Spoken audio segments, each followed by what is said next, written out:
All right, everybody, this is Michael Silvers with Power Team. I just wanted to say hi. Hope everything's doing great. It's an amazing day today. I'm really excited by the guests we have on, by the stream we have. We're going to have one of the founder of the Make-A-Wish Foundation. We're going to talk about internet and social media and marketing. We're going to have guests from all around the world who are going to give you their bits of wisdom and really be there for you if they can. I am so excited. What I'd like to do, I'm going to type "we are live." It's a different keyboard I'm using today, so we are live. So if you get anything weird typed, you know why. Um, and speakers, as you're listening to this too, anybody who can, go ahead and go right into your Facebook accounts and start a watch party. Because as you start a watch party, you really create more and more and more. And I think that makes a big difference. So I'm going to Bill Walsh Live right now. And I'm going to go ahead and start a watch party. There we go. You're going to hear me, so we'll ignore that. And there we go. I started a watch party.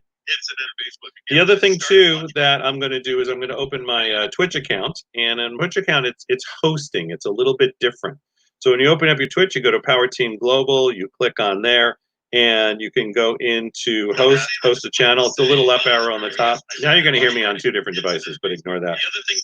And I'm going to type, "Hey, sounds great," to myself. Sounds great. I'm just testing all the systems. Great, great. There we go. And sometimes too, when you're listening to a watch party, there's delays. So especially speakers, don't get confused by delays. It happens, and life is good. So, all right, so that's what I want you all to do. It's 3:59. We're going to get going in a second. My name is Michael Silvers. I'm director of, what do I do? I'm a senior vice president for Power Team. I run the training division, and we're very excited because we have quite the day today. We're going to be talking to our VIP panelists coming from all around the world. We're going to really talk about Make-A-Wish and really being part of a foundation. We're then going to move into the best board game on the planet. We're going to talk about internet media, social marketing, everything you need to know about being a speaker, how to get a system that moves you through the next year. We're going to talk about being virtual, and also if you need a virtual assistant, and how to work with that with a business if that even comes up. And then we're going to take a look at another amazing panel around real estate and different connections that are happening at the moment, and the greatness of also having your own IP, and really how that looks from an amazing attorney out of California. And then I'm going to wrap the whole thing up. And I'm going to wrap it up taking a look at how you put masterminds into your business, how you put the funnel into your business, how your business works from a greater perspective, and how that looks. Now, what this is not static, right? We're on YouTube. You can make comments. We're on Facebook. You can go to Bill Walsh. You can go to Power Team. Here, I'll give you guys I'll pop on. They all popped on. It's pretty funny. They all came live at the same time. I saw all this stuff just going live on my Facebook. That's when you're able to start a watch. Hold on a second. Let me just. I'm going to close this for a second so I can look at the others. Power Team USA is live. Bill Walsh is live. You can go to our YouTube channel. You can go to Power Team Global on Twitch, Power Team Global on YouTube, and you can watch it many other ways. Send your guests and send people there. And for those of you on the panel too, keep sharing it as we're doing the broadcast. Keep sharing it out to more people because it makes a difference as we really get out there. And who are we? This is the 2-minute rundown, and Bill, our CEO, will be on later and really talk about it. But who we are is in 2005 he created Rainmaker. 10 years of turnarounds, decided the small businesses is really where he wanted to help and put his brilliance and brains. So created the Rainmaker course. We're going to sell 200. Partnered with a couple small companies and a couple large companies. Partnered with GoDaddy, a very small company at the time. Partnered with Franklin Covey, and also partnered with the Learning Annex. That put them all over the world. And instead of 200 packages at $5,000, sold 3,000. That makes a little bit of difference when you're launching your company, which is why partnerships, write that down, are huge. And everything in your business is a funnel. So everything we talk about today, as we move through the next 3 hours, write it out how it would fit into your business. If you're launching a business, if you have a business, if you sold your business, moving the second business, how the information you're learning today really moves you through. Then we actually created a joint venture, a venture fund for small businesses in 2007, 2008, created Win Global Mastermind, one of the first masterminds to really take a group of individuals, but really to that next level. It's pretty brilliant what Bill created. He spent 2 years looking at the best of the best speakers on the planet and created Platinum Speaker Camp. Speak to Sell in 60 days, also be able to virtually do it online. Obviously, we shifted our whole system and we've been online now. We've been online a long time, but really for the last 4 months, solid. We have 10 hours a week. And then really partnered with the Small Business Expos, put us in front of 100,000 businesses a year. At that point, the expansion was just, phenomenal. Also took a look at internet marketing, social media, and created a whole division around that. Was teaching that around the world. Created the Gold program, which was the launch of creating masterminds. We have 35 cities now covered. We have virtual masterminds, and obviously building from there. Always looking for more. And if you really look at where we're at, we now have systems that put your whole business online. It's because it's what we do. The great thing about what we do is we have 300 live events a year, and we have 10 hours a week of virtual, and it just goes on and on and on. And if that's something you want to be part of, or you're going, well, wait a minute, I could be on one of these panels. We do them every week. We have this big call every week. It was 2 weeks ago. It was awesome. We actually, one of our sponsors is iHeartMedia and iHeartRadio. And so the senior vice president of iHeartMedia was on, and with their 24 million listeners and on and on. But it was great. I took more notes than just about anybody else because I'm always going to learn too, and I think that's important. So it's about the learning, and it's about how you're going to take the learning today and what you're going to do with it. But what you want to do is you want to take the best notes on the planet, but make sure that you draw it how it fits into your business. And I'll talk about a funnel later when I come back on. I'll be emceeing through the day, but I'll talk about a funnel. I'll talk about the greatness of what we are all about and how we can become more brilliant at what we do every single day. So it's just awesome. And I've got a great panel. The reason why do I have a panel? Write this down if you do virtual calls and you're going to, because the panel is a way for people to get to know an audience, because you always don't have time to have 45 minutes for every person, right? A lot of people just say, I'm on so many calls, I don't have the time. But in 20 minutes, you get 4 to 5 people with brilliant ideas, driving home things you might have not thought of. And in 20 minutes, you've also locked in and said, maybe that's somebody I want to work with, which is critical. So a couple things I'm going to say to line that up, and then we're going to get rolling. If you like what we do, you've seen Power Team before, all you need to do is text SBA to 26786. That gets you directly to me. And what that does is that allows me then to do a 15-minute with you, see if you're right for the panels, see what products you have, see how I can help you to the next step. And you got to make the phone calls, right? You got to be serious too. Just don't text it if you're texting it because you want to text something you got nothing else to do. Now, if you're international, I can tell you that won't work. Everybody got that? So very simply, write this out. Michael, Michael, Silvers, Silvers, at iPowerTeam. You can see the sign behind me over there, the big Power Team, at iPowerTeam.com. And just let me know a little bit about yourself, and I'm happy to create an appointment for you. That's not a problem. I actually just got off the phone a little bit ago with somebody in Bali. So you never know who you're going to meet, where you're going to meet, and there's speakers all over the world. Trust me, it's just awesome. But we're really there for you. And if you like what you see, you like what you hear, you like what we've done calls from Mark Victor Hansen to, again, the Senior Vice President for iHeartMedia, to we had Sharon Lecter on. I mean, it just goes on and on and on.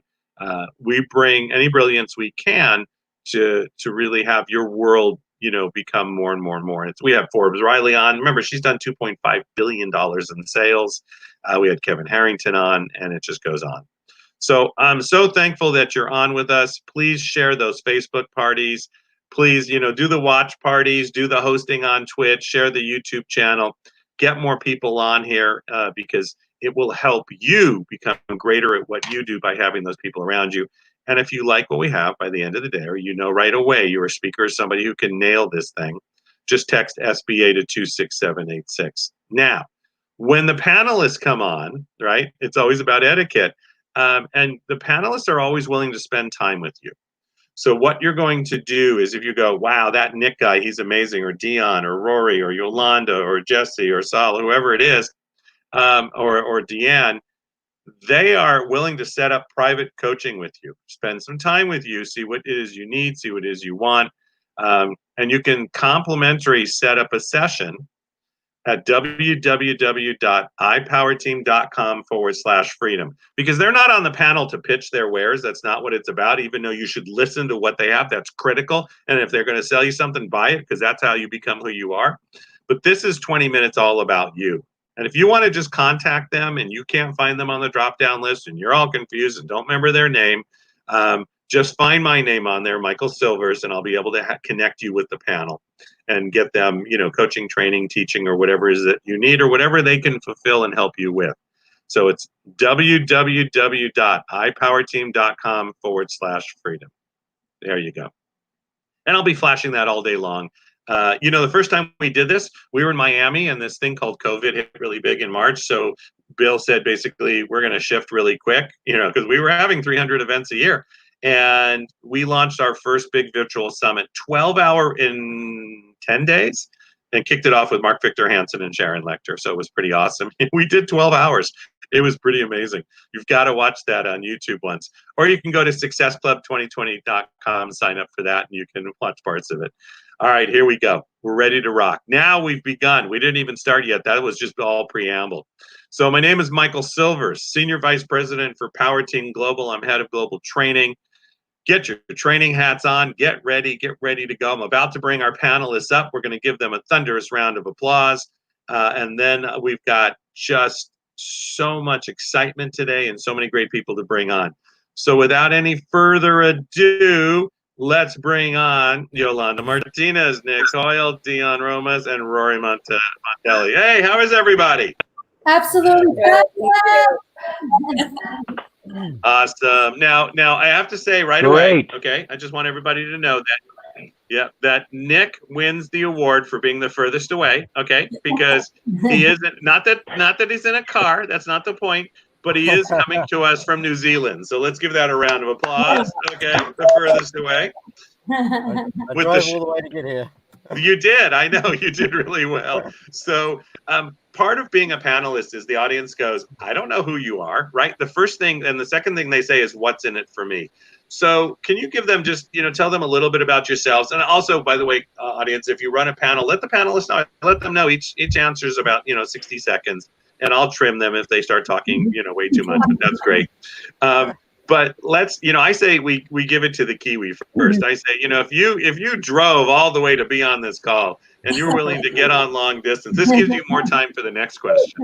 And they don't all know the questions because I do change them up. You want it to be always fresh. But Nick, tell us a little bit about yourself, what you do, what you're creating, and how you can help people. Yeah, awesome. So I'm really good with creating communities. I create both online and actual physical communities. And I've been working in the last, since the COVID and the lockdown and all of that crazy stuff, the community that I've been looking after is a business community. And there's been such a need. There's been so many businesses that are just freaking out right now. So what I'm doing with that is really, I'm putting together what we call Biz Squads, which are a mastermind program, almost identical to what it is that you guys are doing. And we're getting them together for a high level accountability, fortnightly tempo, with some really, really good quality people giving each other advice and training those businesses to, get through this crazy, wacky time of lockdowns and, because it's a global logistics, everything's out the gate at the moment. So it's a real, actually a real opportunity for people to consolidate and, learn from other people, which is it's exciting and it's fun. So that's what I'm up to. And it's great because it is, for some of us, it's been a shift, right? It's been that kind of thing where we go back and forth. So, and that you can do what you're doing, and we can do it so mobile and virtually, and people are really looking for that. All right, fantastic. Yolanda. Yes. So I work with women. I help them really realize their power and stop playing in the victim. And so I do a lot of self-development, a lot of coaching with developing the self-worth, the empowerment, the mindset, and the living in the who I am now and owning it and showcasing it to the world and not letting society dictate who they are. That's good. And that's really, you know, it's funny with everything that's happened right now, that's even more important than ever. But it's really being there and being fully of heart to everyone. So thank you for being on. This has been great. See, now she's not feeling like I'm the only one right there in the middle. All right, Rory, tell us a little bit about yourself. Hi, everyone. Thank you for joining the call, everyone around the world. 20 years been in the medical field. And what I mean by medical experience is I have the greatest gift of intuition. So I put my intuition and help men and women around the world use a modality called craniosacral therapy. And it's been getting to the root of someone's either emotional problem or a physical problem. And since I'm just one person, everyone, as you can see, and it was a difficult time in COVID, I now decided that I want 1 million people around the world to have a Healy, which is a microcurrent that helps you in real time, like Tesla would say, frequency, vibration, energy. So if there's a root of someone's problem, I have a device from FDA which allows someone to now be cured in their own home. So not only was I so honored to be able to help people around the world, right? Now I can actually leave something and know that I can make a bigger impact to millions of people. So to me, I'm just so honored that we have something in the world to share. And it's not just me. I actually have something so you can take care of yourself and learn what's so important is to have self-care. So I'm just one person, and I am so honored to be on the call to give you this information on microcurrents and what that can do to help you heal. So I'm just so excited. Awesome. So it's great. It is. It's great to have you on. It's perfect timing to have this happen right now. Yeah, Healing you know, your own home. and it always is. It always really, you know, the timing is really important. So it's great to have you on too. Dion. Empowerment team. Hello. Well, my name is Dion Ramos, and I'm a business coach. I help entrepreneurs of all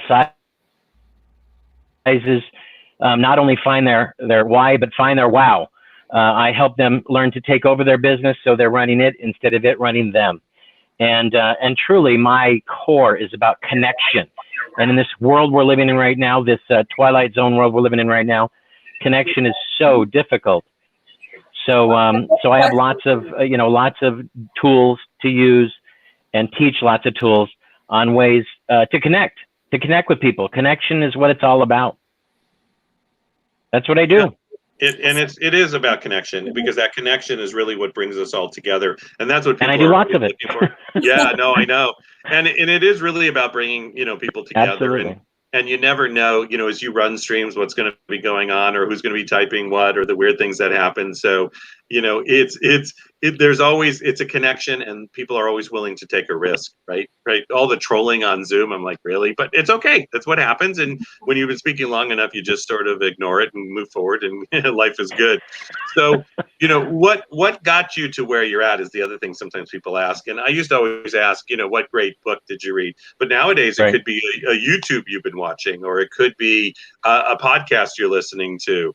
So, with that in mind, I'm going to send the call over to Rory. Yeah. Great. So the excitement that you see going on here with the woo-woo is every morning I just watch Tony Robbins. On one hand, it's all about spirituality. It's all about mindset and change your physiology, right? And then the other side of the podcast is how do you get excited to do your business on a daily basis? So not only do I have to change my state every day and also change my diet, getting off coffee, which I am on day 11. I would love to share that insight. And having no fog and having clarity. Don't we all want clarity? Say yes, right? Clarity is key for us to actually move forward to have all our dreams made. When we have dysfunction in our brain, we can't think why we can't make the decisions or what we want and what we want to go for. So the best podcast for me today is what gets you going in the sense of physiology, in your spirit, and then what's the other side that will get you moving into your goals, right? To get you moving into your dreams of making that happen.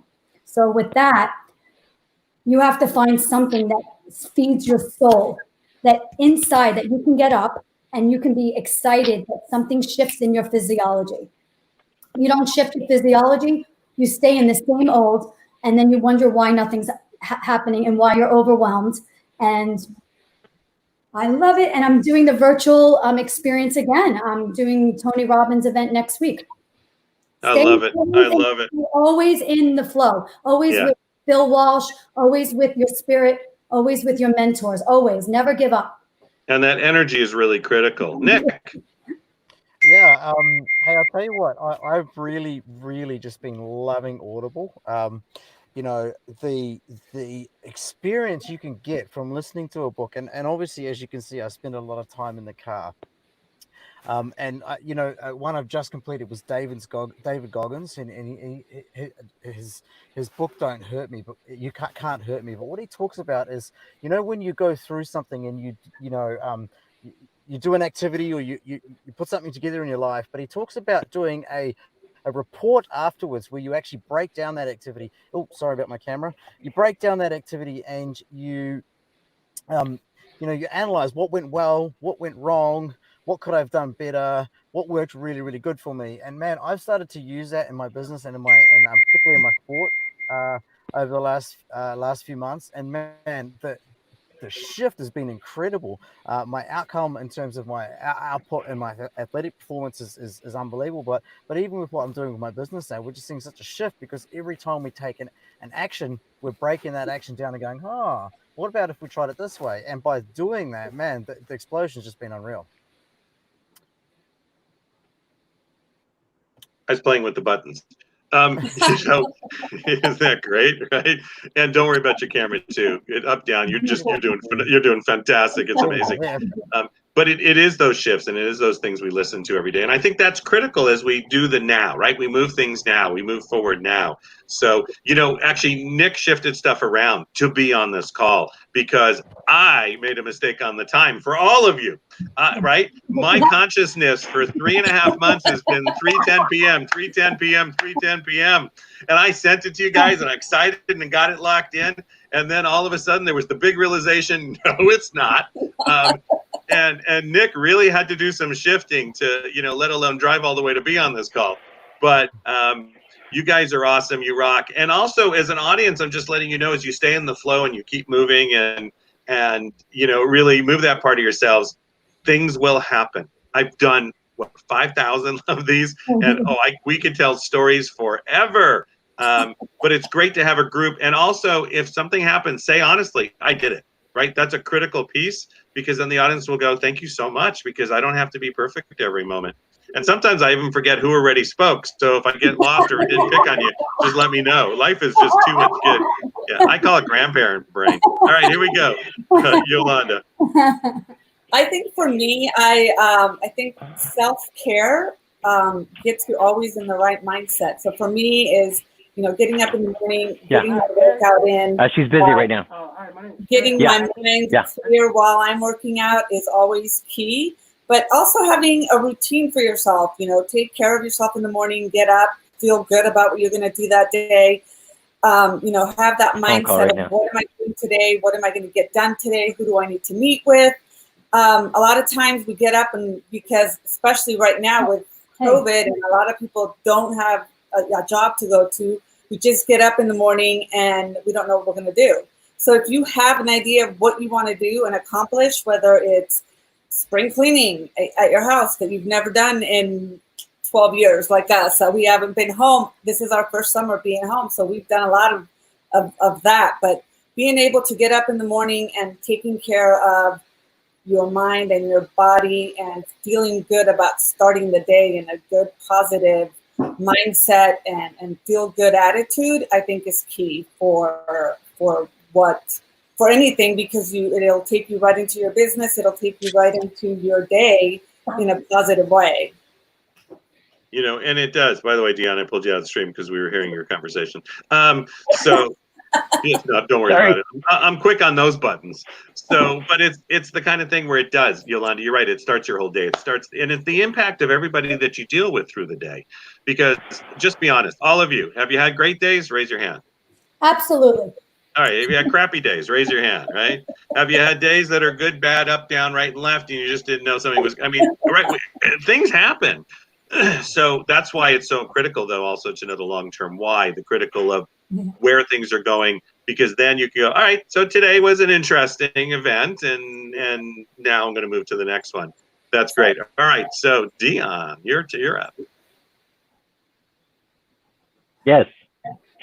So you know what? My biggest thing that I love to teach is just waking up and being grateful. Being grateful for what you have. I mean, just being able to wake up and say hi to the morning. Also, I teach everybody that I can to find something bigger than yourself. Something go out there and find somebody you can help. There are definitely less fortunate people who are, and when you get out there in the mix and get your hands dirty, you realize how much you have every single time. And so I'm big on service. I have been all my life. I was raised that way. And so I definitely teach my clients, find something bigger than you, find some way to give back to the community, because you are lucky. If you're in business for yourself and you're not working for somebody else, yes, you're the first one there and the last.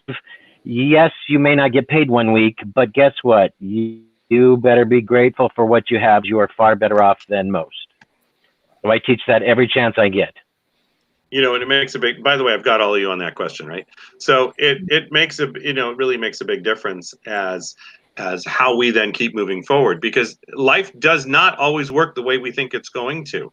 And the minute there is that tendency of being really stuck, right? Who knew we were going to get hit by a pandemic in this lifetime? It comes around about every 100 years this way. Look, we were in Taiwan during SARS. I follow these things. I was in Australia during the bird flu. I was in Taiwan during SARS. I got to stop doing this.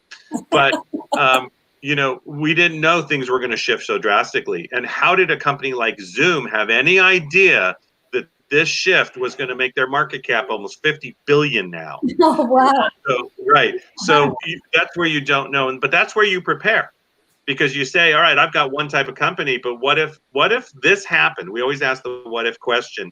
What would I do next? So with that being said, and again, these have to be short, but what are 3 things you can leave our audience with that today they can take action and do something over the next week, whether they have a business, they don't have a business, they got $1 million business or a $50 million business they're selling? But what are 3 impactful things they can do right now? Let y'all sit on that for a minute. All right. And I'll go to Rory. Of course, me. Right? All right. The first thing I would say is get your morning routine. Number 1 thing to do is to drink 18 ounces of water with lemon. Number 1, grab a pen and paper. Number 2 is you're going to get a juicer and invest in it, and you're going to do celery juice. Number 2. Number 3 is that you're not going to have any fats, not even avocado toast. No fats till 12 o'clock p.m., wherever you live around the world. Why I say this is because you need your liver to function properly when you wake up in the morning, and you need to put that liver to do its function. And I promise you, these 3 things that you do will give you so much more in your business by having the healthiest brain. Do you agree, everyone? Healthy brain, healthy business. Yes? Yes. I think Yes. that's great. Healthy life. It is. And that makes a big difference, because and we actually had Daniel Bissonette on, who's a 14-year-old last event, and he's off the chart with that, Rory. You got to meet him if you don't know them. He's amazing. Yeah. That is just, he was amazing. All right. Go ahead, Dion. Oh, well, I guess the first thing would be to be grateful. Wake up in the morning and be grateful you got to get up. Many don't. It's that simple. Number 1, wake up and say, okay, I get a whole day to go take on the world. What do I get to do? What do I get to do today? The second one is connect. I kind of borrowed from Bill on this. He talks about the 10 things to do before 10. During this pandemic, I talk about the 5 people you can connect with before 10. Just connect. I don't care if it's a text, a phone call, an email, yelling out the door to your neighbor. Connect with other people. There are people out there suffering and hurting, and the best way to get out of your personal shite is to help others get out of theirs. So get out there and connect with one another. The third thing, I guess, I think I got from T. Harv, and Michael, you might be able to confirm this on me, for me. He taught about abundance versus scarcity, right? If we walk around the abundance, which is open hands, it's amazing how the universe works, how the energy works. Or we can walk around scarcity, like there's not enough, and your hands pull in because you're trying to hold on to what you have. And how are you open to get anything else when you're like this? But abundance opens you up, your body, your mind, your soul, to accept everything around you, and all the energies and all the genius and all the abilities and things that are right there for the taking if you're open to it.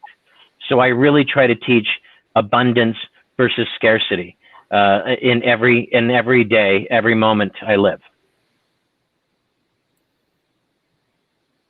Got to play with those buttons. And it really does. It's that abundance mindset. I'm not going to fuss it too much because of our time here, but all right, Yolanda. I think for me, the three things would be to make sure that you set up a workout routine to start your day every day. I think that's key. The water with lemon is important. In your routine for working out, it helps your body. I do it every morning. Reach out to people. Reach out to family members who you haven't talked to in a while, and reach out to your clients who you haven't seen in person. Those people that you connected with at seminars that you went to, that you partnered up with to do things. And also, be grateful every day for being here and being able to help people during this pandemic. I think, we as, speakers and as coaches and as leaders, we need to do that on a daily basis. And that's critical, on a daily basis. That end part you just left there, that's amazing. Yeah. All right, New Zealand, you're on. All right. So look, hey, I'm not a big morning person, so I you know what? If I sleep till 8 a.m., I'm cool with that. And if you're not a morning person, be okay with that. Because for years I tried to get up at 5:30 and be all like morning routine, blah blah blah. Do you know what? I work out every afternoon between sort of 5 p.m. and 7 p.m. and I absolutely smash it. So number one is do something physical every single day. Even on a Sunday, go for a walk, whatever it might be. Do something physical that gets your heart rate above 120. Get yourself out there and active. Number one. Number two, it's tune into your goals for your personal life, both your business, your personal, everything's intertwined. And I'm just going to throw that out there. I have an incredibly powerful goals tool, goals sheet that I've created. It's a PDF that you can actually fill out, and I'm going to give that to anyone on this call that wants it. You get in touch with Michael and I'll get it out to you guys. It's a really, really powerful tool. And the third thing is do something every day to share your message, whether it be posting on social media, as a couple of the other panelists have said, jump on the phone, call people, but get your message about what it is that you're doing from a business and making a difference in the world. Share that message every day. And that's my three. And that is so huge. Actually, I really appreciate that, because it is sharing with other people and making a difference. And you're right. Not everybody loves mornings, right, Nick? It's not, there's not that there, and it's not love or like mornings. You're right. You sleep in, you feel good. Maybe some people stay up till 3 a.m. and work all, I know people who do that. But it's that you make a difference right away and that you keep moving. And, this has been a great panel. You guys have really rocked it. You synced in right away. I almost didn't have to move or plus or shift anybody.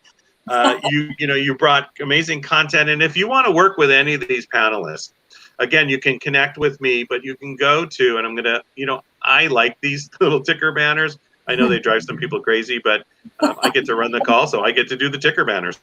But just go to ipowerteam.com/freedom. We've got incredible business people on here who will be able to help you, work with you. I will direct you in any way you need to go. I know all of them, and I know that them being on this call, willing to jump on this call, take their time, we're all benefiting from that. I mean, Nick's coming all the way from New Zealand and really doing what it takes. And actually your quality, your sound, and your visual is perfect. So I love whatever, however you you tethered it. It works great. But they were really here. Yolanda, just that message, and Rory and Dion, they are here for you. So go to ipowerteam.com/freedom. And I realize some people might not be listening to this call for another 3 days, a week, a month, because these things live forever. But they're always here for you. And if you can't reach them, you can always reach me. You know, you can just text SBA to 26786. I will make sure you're hooked up with the person you're looking for, or you can email me, michael.silvers@ipowerteam.com. I wanted to thank you all so much. And I'm going to leave you all on a minute. I have an amazing speaker coming on next. I see Frank down in the bottom there. But there is a gentleman in our industry who has passed away. I'm just going to mention it once. We're going to just do it in 10 seconds. You don't do silence, but just a 10-second silence. And just thoughts and prayers for his family. So he created an amazing organization, I don't even think 30 years ago. Many of the speakers and most of the people I know have gone through it. It's called CEO Space. His name is Bernie Dorman, and he has passed away. Oh no. So we'll just do a minute of silence and prayers. 10 seconds for this, but just have the family in your thoughts and prayers, and we'll just take 10 seconds now.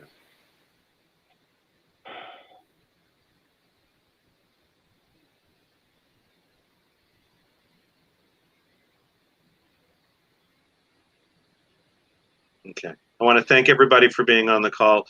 You guys were amazing today. Enjoy yourselves. Hook up with this group. Let's change the planet and make a difference, because that's what Bernie would have wanted to. Yeah. So thank you all. All right, I'm going to pull you guys out of the stream. Bye, everyone. Michael. Thank you so much. All right, fantastic. Moving right along. The next gentleman I'm about to bring up is, you know, I have met him a couple times. I know he doesn't really know who I am. So, by the way, Frank, I am a executive vice president at Power Team, head of global training. But a long time ago, one of my good friends, Marcia Weeder, has done a ton of work for Make-A-Wish Foundation in Los Angeles, and she thinks you have one of the best organizations on the planet. And she did so much for it, and she just, everything she did and she touched, I was honored by. And then finding out, you know, really about you and what you did, the changes that you made, where you came from, how this even came about, and then all the children and everybody who has been blessed that you put this and really be able to create this in their life has made a difference. This is one of those heartfelt bios. I'm going to let Frank tell you a little bit about his background, but to have him on here, we are honored to have him as part of Power Team and the stream and what they've created. I'm honored. Without any further ado, Mr. Frank Shankwitz. Frank, how are you? Just fine, Michael, and thank you for inviting me. Let's see if we get centered here a little bit. Here we go. It's always, so I move the chair, right, and it's always opposite of which way you're going to go. I know. So, can you know, I'm going to put you on the stream and let it take it away, and then I'll come back for any questions. But tell us a little bit again. I think it's important to know your background. I think that for what you created is important. Tell us a little bit about the background, you know, how Make-A-Wish came about, and really how it serves, and take it away from there. And then, of course, we'll talk about your movie. Good. We got to talk about the movie. Absolutely. Yeah. Wow. Make-A-Wish started. I guess I've got to go back several years. I had a very interesting childhood. And that's why, in fact, Hollywood decided to make a movie about it. Not so much different, but other children, but what I did with it, the people that influenced me. And I was born in Chicago. And when I was 2 years old, my mother divorced my father and left. Nobody ever knew where, even though when I reconnected years later, she would never tell me where she went. But ages 2 to 6 were very happy years, living with my grandparents, obviously my father on the weekends, vacations, holidays, and so on. Aunts, uncles, cousins, the family dinners every Saturday night, the picnics. I mean, just a great fun childhood. Give them just, you know, tell them a little. And we just said a little background information, sir. I'm sorry. You're clear now. No, it's all good. Okay. And age 6, I was in a kindergarten on the playground, and a lady came up and grabbed me. She said, "I'm your mother." I had no idea who she was. She says, "You're coming with me," dragging me off the playground. The teacher's trying to interfere. Teacher got a little bit scared as I was. threw me in a car and said, we're going to Arizona. And I had no idea where Arizona was. We hadn't had geography yet in kindergarten. And again, kicking and screaming, a couple smacks on the head usually quiets you down. And took this long, long drive. I had no idea where we're going. And she took a strange route to Arizona. We ended up in a little town called Cedar River, Michigan, up in the Upper Peninsula of Michigan. And this started a whole, for the next 5 years, just a whole strange lifestyle for me. Our home, she pulled into a campground. There was an old Army surplus tent. And this is following World War II. This is in the mid 40s. And she said, this is home. Now, I'd come from a nice place, living in the city. All of a sudden, I'm thrown into the shores of Lake Michigan. Had no idea where it was, sleeping all of a sudden in a tent. And it became a quest for survival on my part, because during the daytime, she was gone. A lot of times, even at night, she was gone and just left me on my own. And it was traumatic. It would be for any kid. But as I said, I started learning survival. I started learning how to take care of myself. I started watching other people, what they were doing, how to build a campfire, how to do this. I even taught myself how to swim in Lake Michigan by watching other people. And at age 10, and during this time, after the winters came in Michigan, the old flop houses, sleeping in cars. I mean, just some of the worst conditions. At age 10, in fact, my father, who had been searching all those years, found us. And when he went to get the sheriff to arrest my mother, she threw everything we had in an old Jeep station wagon and said, now we're going to Arizona, and left before the authorities could come out. And again, I'm yelling, I don't want to go. I want to be with my dad. But it took us 6 weeks to get to Arizona because she had no money. So she would stop during the day, get a job as a waitress, enough money and tip money for gas, a little bit of food, and just leave the job. And again, sleeping in the car the whole way. Ended up in a little town called Sligman, Arizona, up on Route 66. Population 500, and this is in the mid 50s now, early 50s. And Sligman is still, all these years, still about the population of 500. But she ran out of gas right outside of town. And it's the first time I'd ever seen her cry. And she said, I don't know what we're going to do. I have no money, no gas, no food. I don't know what I'm going to do. A rancher stopped by, asked what's going on. She explained the situation. He said, I'll get a gas can, get gas in your car. You follow me back to the ranch, and you can stay with us for a while. Now, just imagine this, taking in two strangers that he didn't know. But for the next 6 weeks, our bedroom was, in fact, on the kitchen floor, a couple bedrooms on the kitchen floor. But we had shelter. And the rancher's wife, Thelma, her big thing in the morning was biscuits and gravy. Still love them today. So all of a sudden, we're getting some good food on there. But at 10 years old, I got a job as a dishwasher, working full time. Well, 38 hours a week. That's all I would allow. And I'm watching a gentleman across the street, a Mexican gentleman across the road, building something. And I went over and I said, what are you doing? He said, what's your name? And I said, Frank. He said, no, from now it's in Pancho, meaning Frank in Spanish.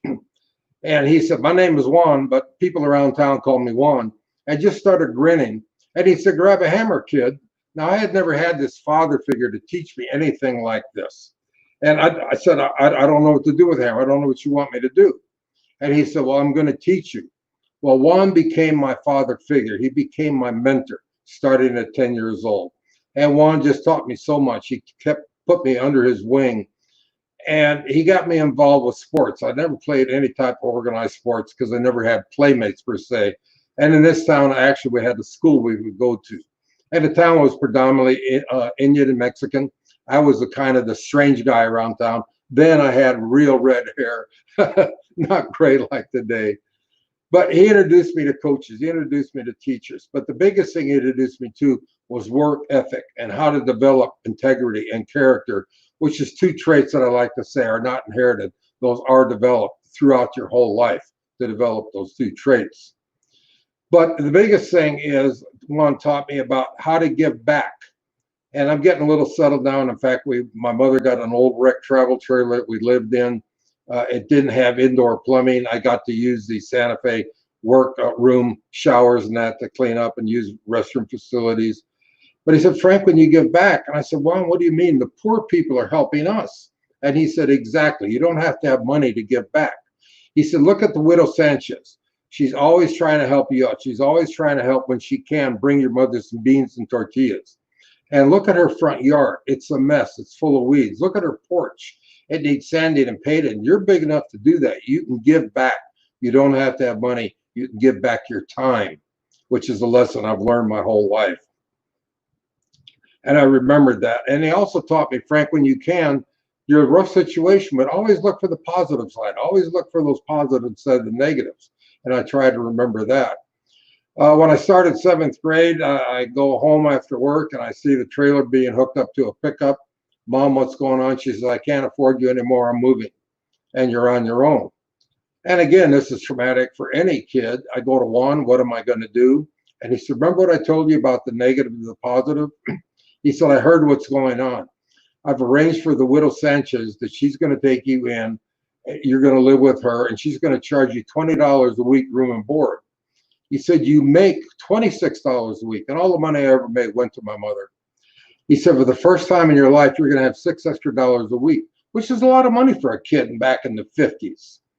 And especially now that I have somebody cooking my meals, I don't have to worry about that anymore. He said, that's a positive. He said, for the first time in your life, outside of when you're a real little kid, you've got your own bedroom. You've got your own bathroom, showers. You don't have to go to the Santa Fe yard anymore. That's a positive. Right, which makes a huge difference for where you were at, and that to have that sense of security. Oh, exactly. And the other positive was she's the best cook in town, and there's no arguing about that. And also that she has the first television set in Arizona. So again, these mentors, these people are helping me out. I always remembered that. When I got out of 8th grade, my mother contacted me. She said, I need you to move to this town. We're in now Prescott, Arizona. I can't afford it. I need you to go to work and help me out. And even though we didn't have a close relationship, Juan always told me, she is your mother. You respect her. No matter what, you respect her, which I did. So I moved to Prescott. And here's an interesting thing here is I was trying out for freshman football. And the coach, because I had practiced football with the high school football team in Seligman. I couldn't play, but they allowed me to practice to learn the sport. And the coach says, you're going to make first string. And we're doing our aptitude test because I'm transferring schools. And the coach comes out and he said, they want to put you back in 8th grade because you can't pass the math test. And he said, but I'm not going to let that happen. I'm going to work with you all summer, tutor you. So when you take the test before school starts, hopefully you'll pass, which I did. But again, here's Michael. Here's somebody that's helping me out. And I respected that coach. In fact, I know him still today. Yeah, and that is huge to have that coaching. I just want to make sure time-wise I want to, because your background created what you are and what you created. And I'm going to move you a little bit towards Make-A-Wish right now, and then so we have time to talk about the movie because we got about 15 minutes. But Okay. Talk a little bit about how that came about. Yeah, and I'm doing that brief background about showing how the character was developed. Yep, absolutely. Yeah, after high school, I went into the Air Force, Vietnam era. After the Air Force, I went to work for Motorola. In Phoenix, they were looking for people, top secret clearance, which I had. An excellent job, more money I ever made in all my life. Some of my friends had joined Arizona Highway Patrol following either high school or college and asked me to apply. And I said, guys, I'm making 1 week, but you make it a month, and I just don't want to do that. But on a whim, I did. Best career choice I ever made, because 42 years later, I finally retired out of the homicide division. But I started out with motorcycle patrol and ended up with a 10-man tactical squad, Arizona Highway Patrol tactical team that worked the whole state of Arizona. Now, this is when the period of the middle 70s when the TV show Chips was very popular. And because of Chips, and people don't remember, it was the adventures of two California Highway Patrol officers, Ponch and John, and very popular with the young kids. And we'd start going to two-man teams all over Arizona, and all of a sudden the kids, hey, Ponch, hey, John, just talking to us. And I started going to the grade schools after duty and talking about bicycle safety, but let them get on all over the motorcycles. Now, this leads up to 1980 when we get a call from a customs agent that says, I've just discovered a little boy named Chris. He's 7 years old. He has terminal leukemia, unfortunately, and his heroes are Ponch and John from the TV show Chips. And is there any way that the Highway Patrol to let him meet one of the motorcycle officers? And I just happened to be the officer that they chose, maybe because of my work with the children over the years.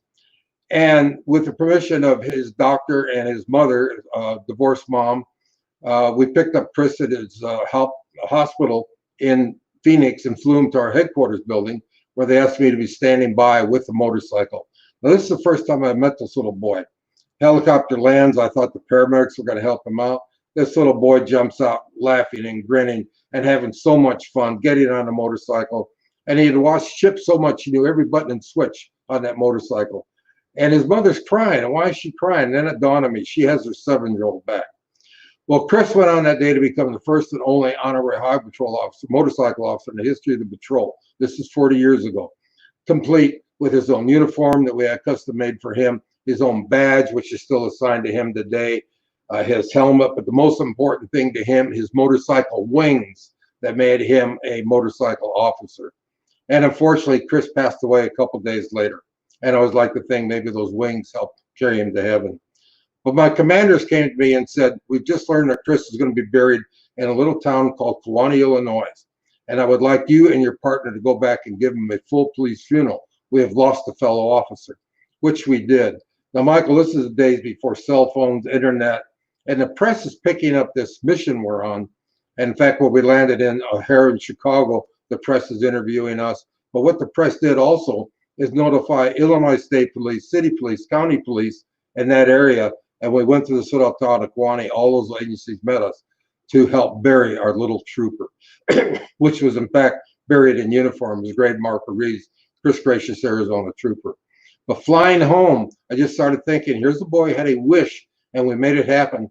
Why can't we do that for other children? And that's when the idea of the Make-A-Wish Foundation was born, because of this one little boy. Wow. Okay. I've heard this story before, and that because there's almost nothing to say at that point, but you had the thought and idea, and you had because it really was word of mouth. You're right. There wasn't the social media. There wasn't that ability. But how did you enroll everybody around you to bring this to the fruition that it is today? Well, that was the hardest part. I was the first president CEO, but in Arizona, most states, you have to have 5 board members total per IRS rules. And I went to the people who were involved with Chris. I said, here's my idea. This is what I want to do. I want to do this for children. And when we started this, Michael, was children with terminal illnesses because none of the children survived. Now, 40 years later, we've got a large percentage, in fact, are surviving. But everybody said this won't work. We've never heard of anything like this. Thinking back to Juan Delgadillo, turn those negatives to positives and find those like-minded people. And it took me 6 months to do that. But within that 6-month period, I found those people. We did get our 501c3 and became official in November of 1980. Wow, it's amazing. It's an amazing story. I mean, obviously, part of the movie, but because how many people, think of doing something and they don't. They realize that they can make a difference, and you did. You did it, and you made it happen. And because you were still working full time. This is not like because that could be full time on its own. Well, exactly. And the director of the Department of Public Safety called me in his office right afterwards. I thought, oh, I'm in trouble. When a boss calls you into his office, you're in trouble. But he said, I know what you're doing. He said, I want to support what you're doing. In fact, I'm going to give you one of our offices that it was still typewriters in those days, right. And copy machines and Watts telephone lines. He said, and I was always high on the list as far as felony arrests, DUIs, et cetera, et cetera. And he said, but you're going to work 8 hours a day. If it takes you 15 hours, you're going to give me 8 hours of work a day. I might have to split it up. And I respected that man, and I kept those high standards for that gentleman. Wow, that's it's phenomenal. And how does it feel to have your life on film? I have to ask, how does it, because you have left a legacy. We talk all the time about how we're going to leave a legacy. Okay, you've left a legacy already, right? And there's still more to do. But how did the film come about? How did that all start? And how do you feel that's going to change the world? Well, the film, first of all, it's very flattering, humbling, somewhat embarrassing. But, and we mutual friend, Greg Reed, and he was filming a documentary called Stickability in San Diego and asked me to be part of it. And I was on the stage speaking, and I did my thing for the film. And then he surprised me. He came up on stage and he said, Frank, what's your wish? And I said, I don't have a wish. It's about the children. It's never about me. He said, no, if you have a wish, what would it be? And I said, well, I just like to have my story told. My kids, my grandkids knew that Dad did something cool in his life, and that was it. But after we filmed the documentary, Theo Davies, who was the director on that and also the director and screenwriter for Wishman, came up to me and he says, I've never seen an audience reaction to your story. And he says, I want to put this on film. I want to make you the whole story about how this came about. And that's where the whole idea started because of that. Wow. And, the great thing about it is because, there's just as many people know about Make-A-Wish as just as many people don't. And so, right, with anything, no matter how big how much we were trying to change the world, there's always those who don't know us yet. And the great thing about having, and by the way, everybody, the movie is called Wishman. The great thing about having that is now that's going to expose millions and millions and millions of more people who don't know the story. Does that, you know what I mean? And you're changing more of the world around it. Well, exactly, Michael. And it's flattering to me, and I'm boasting here a little bit, but every day I get 15 to 20 messages through email, my website, whatever, from all over the world of what this impact movie has made to them, how they want to change, how they want to help, how more awareness of just what you said, the Make-A-Wish Foundation. A little girl from Ireland, in fact, a couple days ago, 9 years old, she said, I have very long hair. I cut off my hair and donate it so I could donate the money from the sale of the hair to the Irish chapter of the Make-A-Wish Foundation. Wow. Yeah, it's amazing. Yeah, and right. How do you not let that move your heart every? Have you ever gotten tired of the stories? No, not at all, not at all. And what's given me the opportunity too is now to help develop other nonprofits. I sat on 7 boards around the United States to develop these nonprofits for all different areas, for homeless, for veterans, just so many different things that we're trying to do. Right. And for people who want to watch the movie, be part of it, what's the best way for them to view it? It is on Netflix right now. And in fact, Netflix just ended it for another full year. And here, I'm going to do a little promo if we can hold this up. Yep. Wishman, we'll get it here in camera somehow. There it is. Yeah, Wishman on Netflix. And we're so fortunate. This is a low budget independent film that was filmed in Arizona. But we qualified 2019 for Academy Award Best Picture. Now, what an endorsement of the cast, crew, to Theo Davies, the screenwriter and director, that we qualify with the big boys for a Best Picture Academy Award. Wow. That's pretty, Frank, I think whatever you stick your mind to is going to happen. I just get that feeling, Well, yeah, I hope so. And in fact, we've been contacted. We're working on the development of a new TV show right now. So it's called Wishman Angel Patrol. And really? We just finished the deck. We're getting ready to send it to the possible sponsors. So you want to tell us a little bit about it, or keep that under wraps until we go? No, we can talk about this. Wishman Angel Patrol. It's kind of a combination of Charlie's Angels back in the day and Home Improvement Extreme Edition, where they would go out and build homes for people that really needed. So right. Wishman Angel Patrol there are so many disasters in the United States: fires, hurricanes, tornadoes.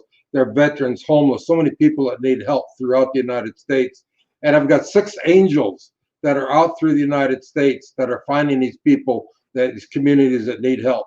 They come back and report to me, and I'll be the host of the show. And then we'll go out to those different communities and rebuild, redo whatever we can to help that community. Okay, that's fantastic. I can't wait. Make it happen. I'm hoping. Yeah, let me know anything you need help with on that. That's awesome.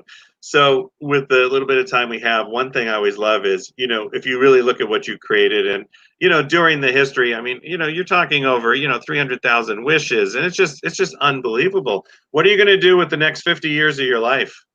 Well, gee, that'd be kind of I'd be Guinness Book of Records in 50 years of my life, right? We're working on it. Don't worry. No, like I say, I'm very fortunate that I have this. I retired after 42 years with the police, but I have this whole new career. How fortunate that I am to have this whole new career and development, but also with these nonprofits that I work on. And that keeps me busy every day, and still promoting the movie. It just keeps me every busy day. I don't want to sit on the porch all day. And unfortunately, because you said earlier, the other show, because of the corona, the speaking engagements have really stopped right now. But that's picked up. I'm already being rescheduled almost all the way through 2021. So, and for the listeners, I'm going to boast a little bit. In 2016, I was the Forbes #1 keynote speaker. So that was another honor. Yeah, thank you. But it's not boasting. Look, with what you've created, and because we know that even if you say you're boasting, you're still helping hundreds of thousands of children and stories, and to me, you could never say enough. And I think that's the amazing part. And having that movie it's an honor, but it's still going to change lives out there. It's going to make a difference. I hope so. I really hope so. Yes. And the message of the movie is everyone can be a hero. When somebody needs help, if you can help them, going back to my years as 10, 11 years old, remembering those lessons. I love it. I love it. Frank, thank you so much. For myself and Bill Walsh, thank you so much for being on. Make-A-Wish is in, and even though I live up in Seattle, right? I was born and raised in LA, and we knew Make-A-Wish Foundation, and the people it impacted, and the hospitals and children's centers, and thank you so much for having the just for moving it forward and being willing to do what it takes, those 15 to 18-hour days, and making that decision. Well, I had an idea to make it work, but I always want to point out it takes a team to make it work. And we're worldwide now. We have 45 chapters on 5 international chapters on 5 continents. And just think of the thousands of people it takes to make it work. That's right. That's right. Yeah. It is always a team, right? We're just like we're Power Team with myself and Bill and our whole team. It's not just me talking here. It's the whole team makes it all work. Well, you've really made it work out there, and you've changed just millions of lives because of what you've done. No, thank you. So thank you so much for being with us on here today. Love to have you back sometime. I'll definitely be telling everybody about the movie. I know about it already, actually, and I have been. So, but we'll just, because I think it is so critical and so important that we keep moving forward. So Frank, thank you so much again. All right. So long. All right. Bye, Frank. For all of you listening to this right now, even if you don't have Netflix, we're not promoting Netflix, you need to watch this and go to your local Make-A-Wish Foundation chapter, and your way to help, if nothing else, help the chapter. Volunteer, do what you can. If you can't go there because of COVID and you're staying home, they can always use Foundational. I'm not pitching for it, but I know what a difference it's made in so many people's lives and so many children's lives. And to have Frank on today was an honor. So thank him, thank you all, and it's just amazing. All right, moving to the next step, right? It just means we just keep going on. It doesn't mean anything's better or worse, because I don't know how you top Frank, right? That's just amazing. This next gentleman and their family, I know he's shaking his head too, but this next gentleman and their family has created one of those games, which is really important right now with what's going on in the world, to have something to do where you can learn, you can educate, you can teach, you can work together. It's called House Guests from Hell. You got to check it out. I'll flash the site in a minute. But what it also did is we saw at all our live events. Remember, we have 300 live events that we saw people not only listening and feeling, but they got to know each other and they got to work and play together. And you can do it online. You could do a Zoom, right? Every person could have the game and you could do it as a Zoom. You can make anything work, but it's really about bringing those together into your own family. Go on there. There's a special right now. It's half price because it's about getting us all together. But listen to the development and really what it's about. And I'm going to give a big round of applause and thank you so much, Mr. Peter Pritchett. Peter, how are you? Hi there. Thank you, Michael. Thank you for having me. You are don't disappoint. You are welcome. Frank gave such a good talk. And what he's built's amazing. But what you did with the game is making a difference in people's lives, and that's really what we're here for. Can you tell us a little bit about the inception of the game, how it started, and life lessons you can learn from it, and show us a little bit about the game? Well, the idea came about because my mom and sister Catherine were talking and telling crazy stories about some stories that just happened, and previous stories with weird house guests and people that had stayed at our house. And so they were just kind of running through the stories and laughing and the different scenarios and how we had to try to overcome them and get around those obstacles. And so then my mom came up with the idea to turn it into a board game. And my sister had all the skills to do the artwork and the graphic design. And me and my other sister were living in Texas at the time, so we came home to help kind of push the game through and, you know, work out all the kinks with test playing and to make it more fun and have more replayability. So here's what the box looks like. See, this is the back. So this is just, we just wanted to play, make a game that we enjoyed playing and that made us laugh and that was super interactive and brought out those competitive juices without it being too combative. And we wanted it to have complexity, but simple to pick up. And so you see me, I'm sweating over here. It's super hot out here. So you get a house guest. So like the one I just drew is Grandpa Frank. So he is a stubborn, cantankerous old fart who will talk your ear off, and he loves to smoke and starts cocktail hour at 1 p.m. So this is my bad house guest. And each turn you will draw 2 solutions. So this one I just drew is a cooler. And then you draw another one. So I got medicine. And then you will draw a dilemma on that turn. So the dilemma I just drew, your guest scratches their butt in public. So you have to try to solve these dilemmas as you move through the game with the cards you pick. And so I have medicine, so I'm going to pitch to the other players that I'm playing against that I'm going to use medicine to help my person not scratch. And they vote whether that works or not. And so then it creates this discussion of, well, what kind of medicine? Are you giving him medicine to make him not scratch? Or could you give him medicine to put him to sleep so he'll stop scratching? And so it creates these wild discussions and funny, wacky scenarios, and you'll be laughing your butt off, but also learning how to solve problems and improve your creativity and improve your ability to work with other people around you. So it's great for team building and sales and leadership. And that's, that's what we saw at the events, because we played it at a lot of major events. And we'd see, we had a room set up obviously for the game, and you'd see business people coming in and people starting and entrepreneurs, and they have no idea who's around the table with them, right? But it was such a great icebreaker, but they also realized they're now creating strategies and teamwork together. They're now, using the skills that they have to develop something, bigger that was not there before, and how business can come, from this. Show us some of the cards if you can. Again, show us some of the cards and, go through some of the, because a visual is really important for people, and, realizing that they can really do this together as a team. Okay, here's the board real quick. Hold on. So this is the board. These are a lot of, I'm going the wrong way. These are, I don't know, I'm a little far away.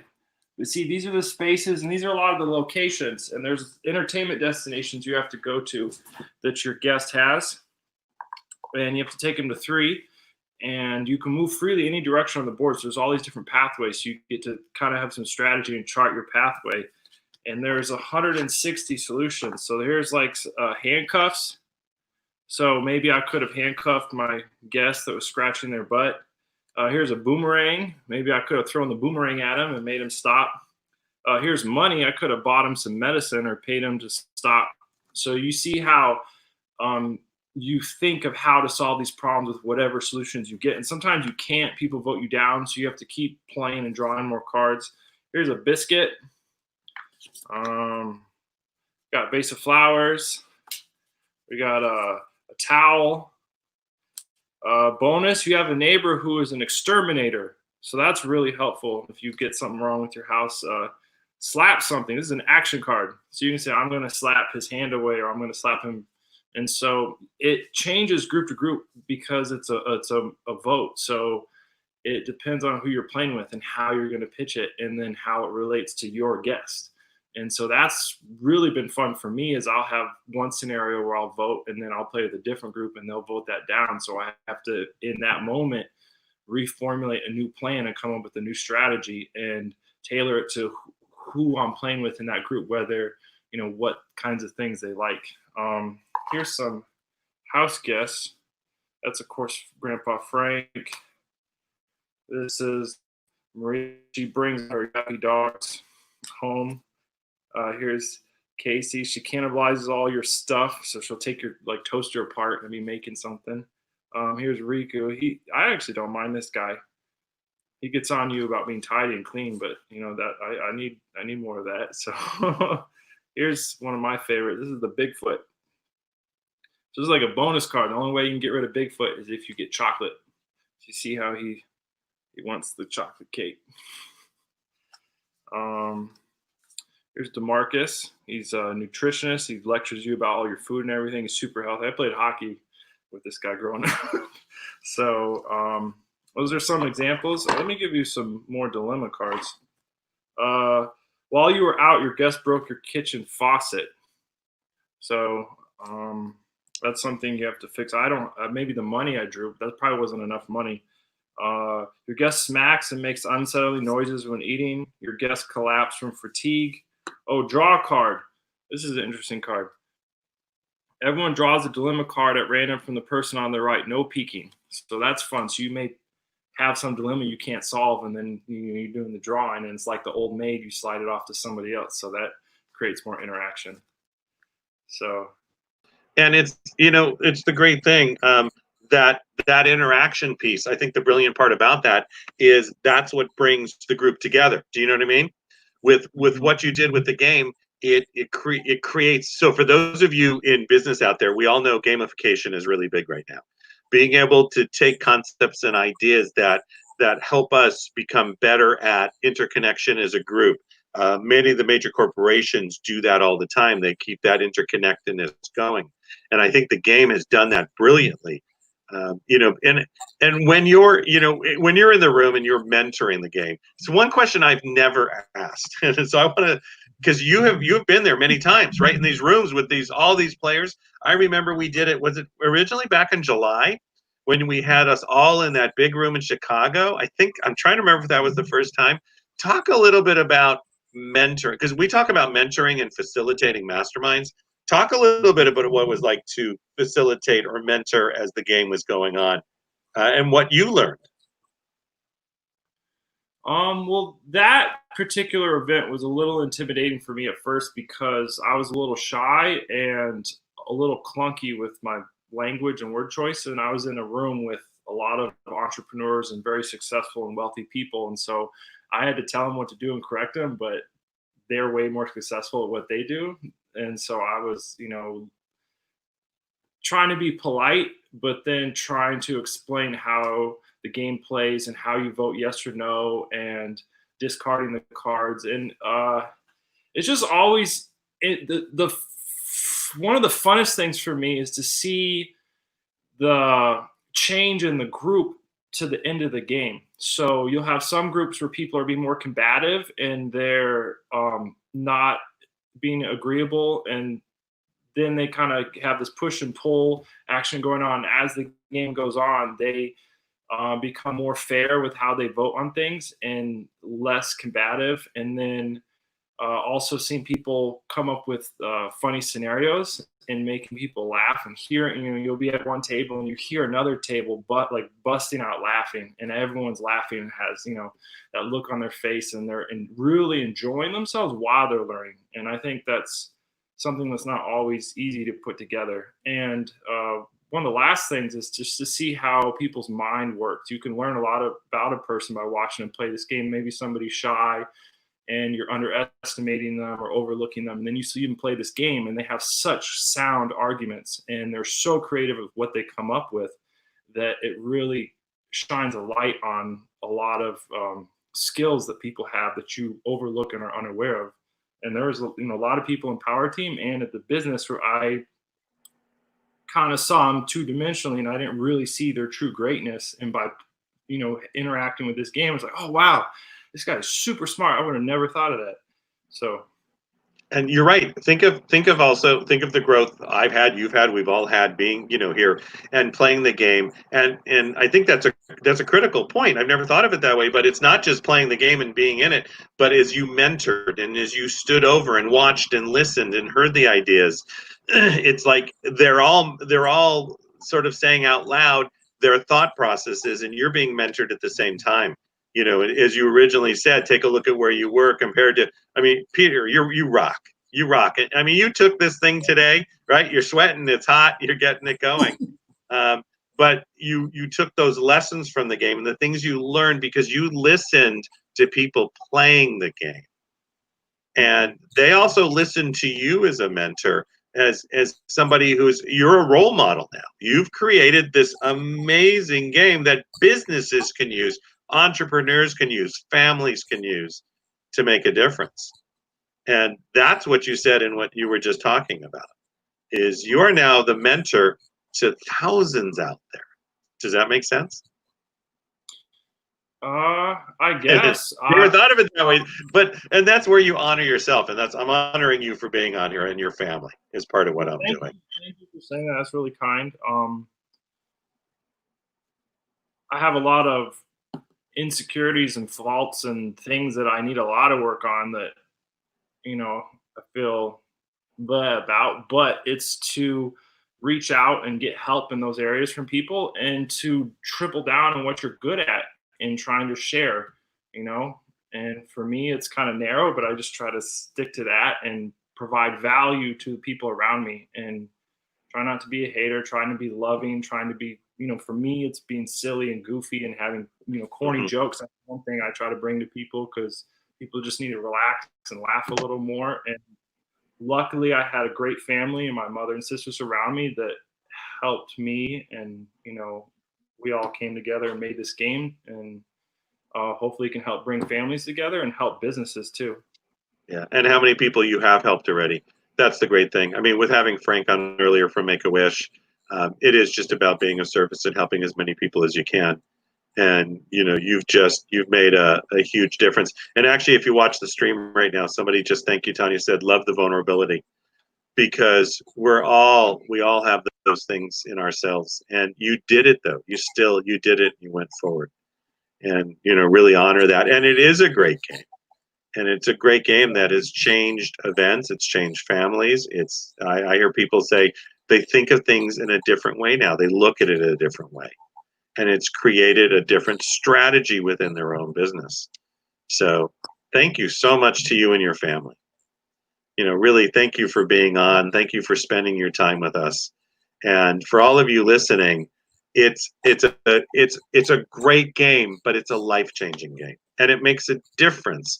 So right now, just jump on houseguestfromhell.com, order one for yourself, order one for family members. If they're stuck at home and need a good laugh, need something to do, need to learn, maybe there's education, maybe they want to, it's gift time. It's like Christmas and summertime as you're sitting there sweating, but it really is. And I think that will make a big difference. So I wanted to thank you for being on today, Peter. You really rock. Your family rocks. Love having you all the time on these calls because we know so many of that. It's made a difference. Any last words before I let you go? I wanted to thank you, Empower Team, for all the hard work and being able to coordinate all of this and to give us a platform and to help get our message and our game out there and to learn from other people. Like I got to listen to Frank. That was really awesome. And, I want to thank him for all the work he's done for all those kids. And I think with this game and our story, and to a much bigger degree what Frank did, where you take the negativity and turn it into a positivity. Some of your greatest positive attributes can come from and out of the negativity. So if you have negativity, you don't want to settle in it, but you want to, I guess, in a sense, embrace it and try to conquer it and turn it into something that gives you joy. And that's some of the greatest confidence you'll ever get, is conquering those insecurities, and it will open you up to being, loving to yourself and others, and to be vulnerable. And, we all are in different ways. So thank you. Wow. Power. Thank you. That was nothing to say, nothing to plus. So Peter, thank you so much for being on houseguestfromhell.com. Go on right now. Get yourself a copy. Get other people. Buy it for your friends and family. Yeah, Peter's diving for it. I know what you're doing. I knew it. That was great, Peter. You're good. You're just amazing. You've been amazing, and I've seen part of the growth too. It's been almost a year. Can you believe it? It's amazing. All right, Peter. Have a great morning, afternoon, evening, Peter. All right. Thank you. Bye, everybody. All right. Bye, Peter. You know, it is the kind of thing that it makes a difference. So get the game. That's all I'm going to say. houseguestfromhell.com. Get the game. It will just change your life. All right, everybody. It's an amazing stream so far. We've heard from Frank on Make-A-Wish Foundation. We heard our first panelists, our VIP panelists, which they were amazing. One of them even came from all the way from New Zealand, and he made it work. And he even jumped in his car. He got it all hooked up, and it was a brilliant connection. And so we do what it takes to do this for you, and the day keeps moving on. And I think I'm going to bring on our next guest. I'm just waiting for him to nod his head. Okay. We all have mentors in our life, and having a mentor in our life is really critical. Having that person in our life who we can turn to and say, you've inspired, you've taught me. I am partly because of what I've learned from you. That's this next gentleman. He founded Power Team. We talked about it earlier. He is the CEO. He has changed lives. And just like Frank with Make-A-Wish, he also sits on a board of a foundation of Safe Haven. He's out there to help small businesses rock the world, spoken all over the world. And without any further ado, my friend and my mentor, Mr. Bill Walsh. What's up, brother? How are you? It's been a great day. And actually, can you hear me okay? Perfect. You're perfect. I'm not in my normal broadcasting zone. But yeah, I just want to say thanks for being on. And obviously, quite a bummer to hear the loss of Mr. Bernie Dorman. Yeah. You know, he touched so many lives. He inspired so many. It just goes to show you that timing is everything, you know, and you never know when it's your day. So, you know, don't count the days, make the days count. Don't count the days, make the days count. And a big part of that is making sure that you've got things in order to really build and leave a legacy. One thing Bernie did is he helped a lot of people. He created incredible numbers of companies. He opened up lots of doors for people, and he helped people build their own legacies, which is pretty incredible when you think about all the stuff that has happened, right? And all the things that he's done. And I think part of that is one of the things we're going to talk about today is that a big part of your success is going to be built around something called giving back. And I tell you this because most people, you know, they wait till the end to give back. They wait till the end to come up with their big give back plan. I'm going to tell you today that if you're serious about success, you have to build something called a social impact plan, and you have to start that today. Not next week, not next month. You start that today. And I think, you know, so often that we're waiting for things to happen, you know, and people are saying you got to pivot, you got to change. No, you have to adapt to what is. You have to adapt to what is, be willing to innovate, and then understand that by being consistently persistent, you'll overcome. So it's adapt, innovate, and overcome. But social impact needs to be a part of your story, needs to be a part of your message, needs to be a part of what you're doing in every area of your business. And I'll tell you that the minute you understand that giving back can make the difference, you'll begin to see things more clearly. The more that you give back, the more that comes your direction. You know, and this starts with doing little things, not always the big things. Everyone thinks, I've got to write a big check, I've got to do that. No, sometimes you got to show up for what's happening. You got to be the first one to show up to give back and make that difference. And I will tell you today that I've been honored for a number of years now to be a part of an incredible organization called the Safe Haven Foundation in Chicago. And they have done nothing short of miracles, and I mean miracles, with the amount of money they've had to help so many homeless, to help so many veterans, to help so many of those that were forgotten, that were left on the side of the road, and nobody was there to take care of them.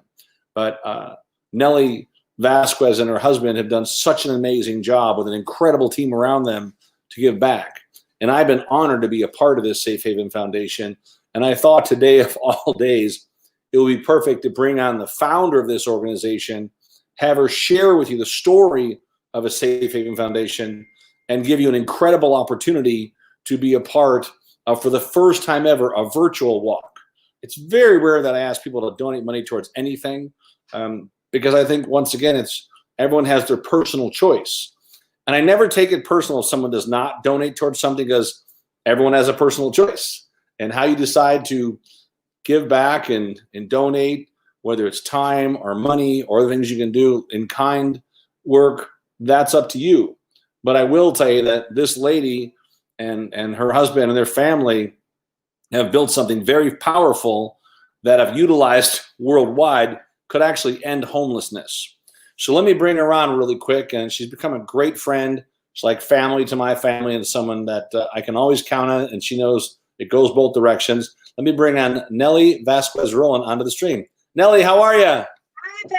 I'm good. How are you? I'm doing really good. Maybe if you wouldn't mind, could you just take maybe 4 or 5 minutes and just tell us your story and tell us a bit of the story of a Safe Haven Foundation? Well, Bill, you've heard it so many times before, so bear with me.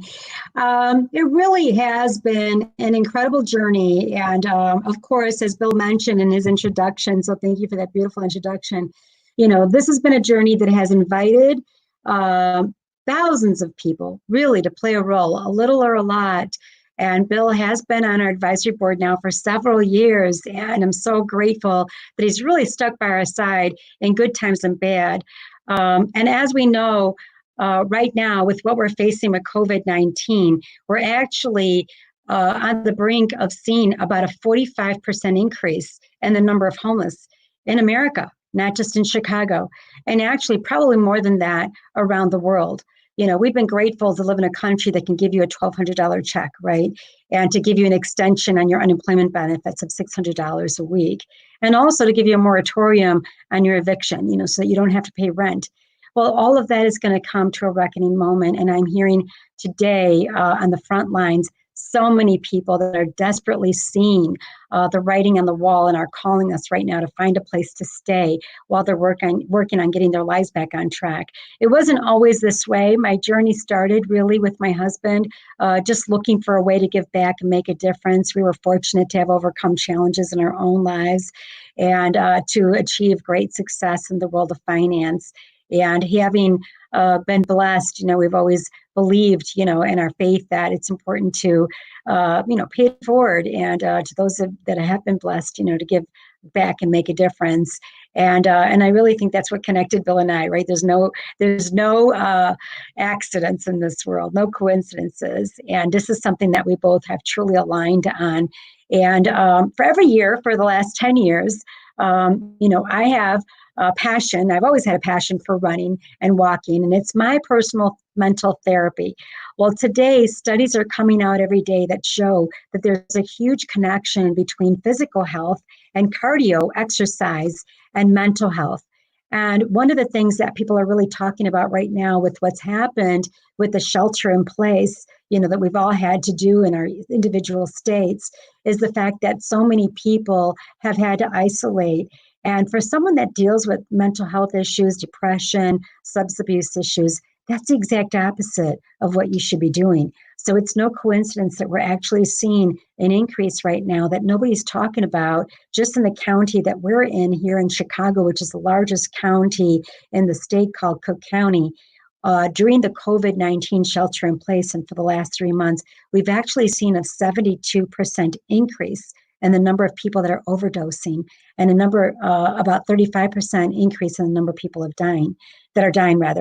So just all put together, you know, the opiate epidemic, right? The homeless epidemic that pre-existed COVID, and now the pandemic, it's really piled on, you know, on our front door at A Safe Haven. The number of people that are coming to us right now is just astronomical, you know. So we're the front lines. We're truly a leading indicator of what is to come. And as I mentioned, this is only the beginning of what I believe that COVID-19 is going to leave in its wake, because many of these people don't have jobs to go back to. They don't have the ability to pay their bills. And there were already 40% of our population in America was already 40% of the population was one paycheck away from being homeless. So it is a reckoning moment, and we cannot do what we need to do to meet the demand without people getting involved, raising awareness. This is going to take a groundswell of support to get the people that, our policy leaders in our country to pay attention to this issue in a way that's going to bring attention not just to the issue, but also to the model that we have that is designed to heal root causes, get people back on their feet with jobs and permanent housing. And I just want to say, Bill, I just found out yesterday from my workforce development team that we actually broke a record. Our fiscal year ends on June 30th. And we actually placed over 1,018 people that were formerly homeless into jobs. So that's exciting for me, because I really thought that we were going to fall short because of the COVID. And I know we could have done a lot more if we had not shut down. But still, my team worked through the entire duration of the shelter in place. We are essential workers. We are frontline workers. We're first responders. Nobody took a day off. We were definitely the team and the people that were there to deal with the consequences of COVID and the need to protect 1,400 people that we have living with us, that include women and children, and as you mentioned, military veterans that all needed a place to stay safe during COVID. And another, wonderful thing, we were prepared. We started preparing for COVID, believe it or not, on January 31st. I started sending emails out to my executive team to look at our infection control policies and start to follow the CDC recommendations. Because of that, of the 1,400 people that we have, which, by the way, check all the boxes for the most predisposed to get it, spread it, get sick from it, and die from it, we actually only had 5 cases so far that have tested positive. And we've been able to contain it. So we've had no outbreaks. And we actually did another thing that was extremely innovative. In March, we started thinking about the fact that homeless can't live on the streets, and they certainly don't have a place to shelter in place. So we started to expand our capacity, and we partnered with the largest healthcare system here in Chicago called Rush University Healthcare System, and opened up a medical behavioral healthcare respite for COVID positive homeless. So now they had a place to come to where they got the medical attention, they got the wraparound services from a health perspective, from a behavioral health care perspective. Since we opened it on April 10th, we've had over 200 homeless in that specific shelter that have been referred by the medical system. So now they're not on the street in a very expensive setting, which, by the way, didn't deal with the other social issues they're dealing with. Instead, they got put in the right setting, and on discharge, we're getting them into the services that we provide. So many of them that started out homeless and in crisis and really sick from COVID now are starting to move on to job training programs and educational programs, treatment programs, opening doors now for jobs for them. So this is really an exciting paradigm, because it's really the first time that we've been able to really connect the healthcare system with the community-based behavioral healthcare system in a way that really makes sense. We're now together, we're solving root causes and getting individuals and their whole families, on a path to self-sufficiency. So I am very excited about this run to end homelessness. It's not just a run, it's a run. Let's shift gears there for a second. Well, first of all, congratulations on all the work that you do. What is the website, the best website, if people want to learn about a safe haven? What is the best website they can go to? The best website is asafehaven.org, asafehaven.org. And there you will learn about all of the different services.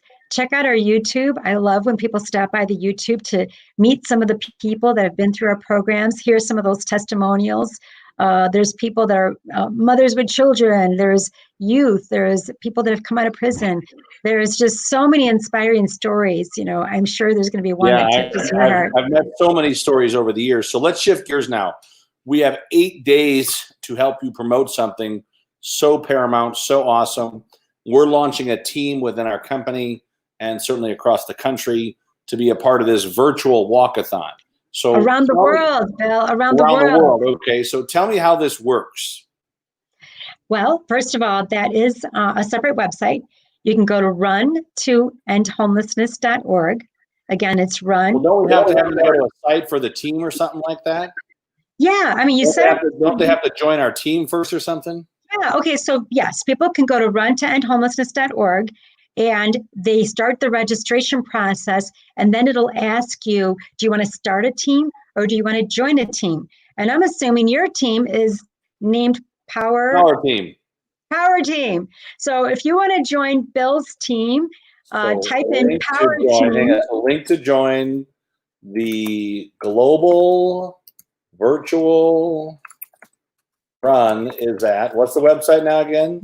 Run Walk, because we welcome walkers to end homelessness. But the website is actually Run to End Homelessness. Okay, so that's what I wanted. I need to run to end homelessness. .org or .com? .org. .org. Okay. To support Safe Haven Foundation. Okay, I just want to make sure we get all the information. So tell us more how this works. Okay, it's really fun because you actually register online, you download an app, and by downloading the app, you're going to be able to start the countdown for race day.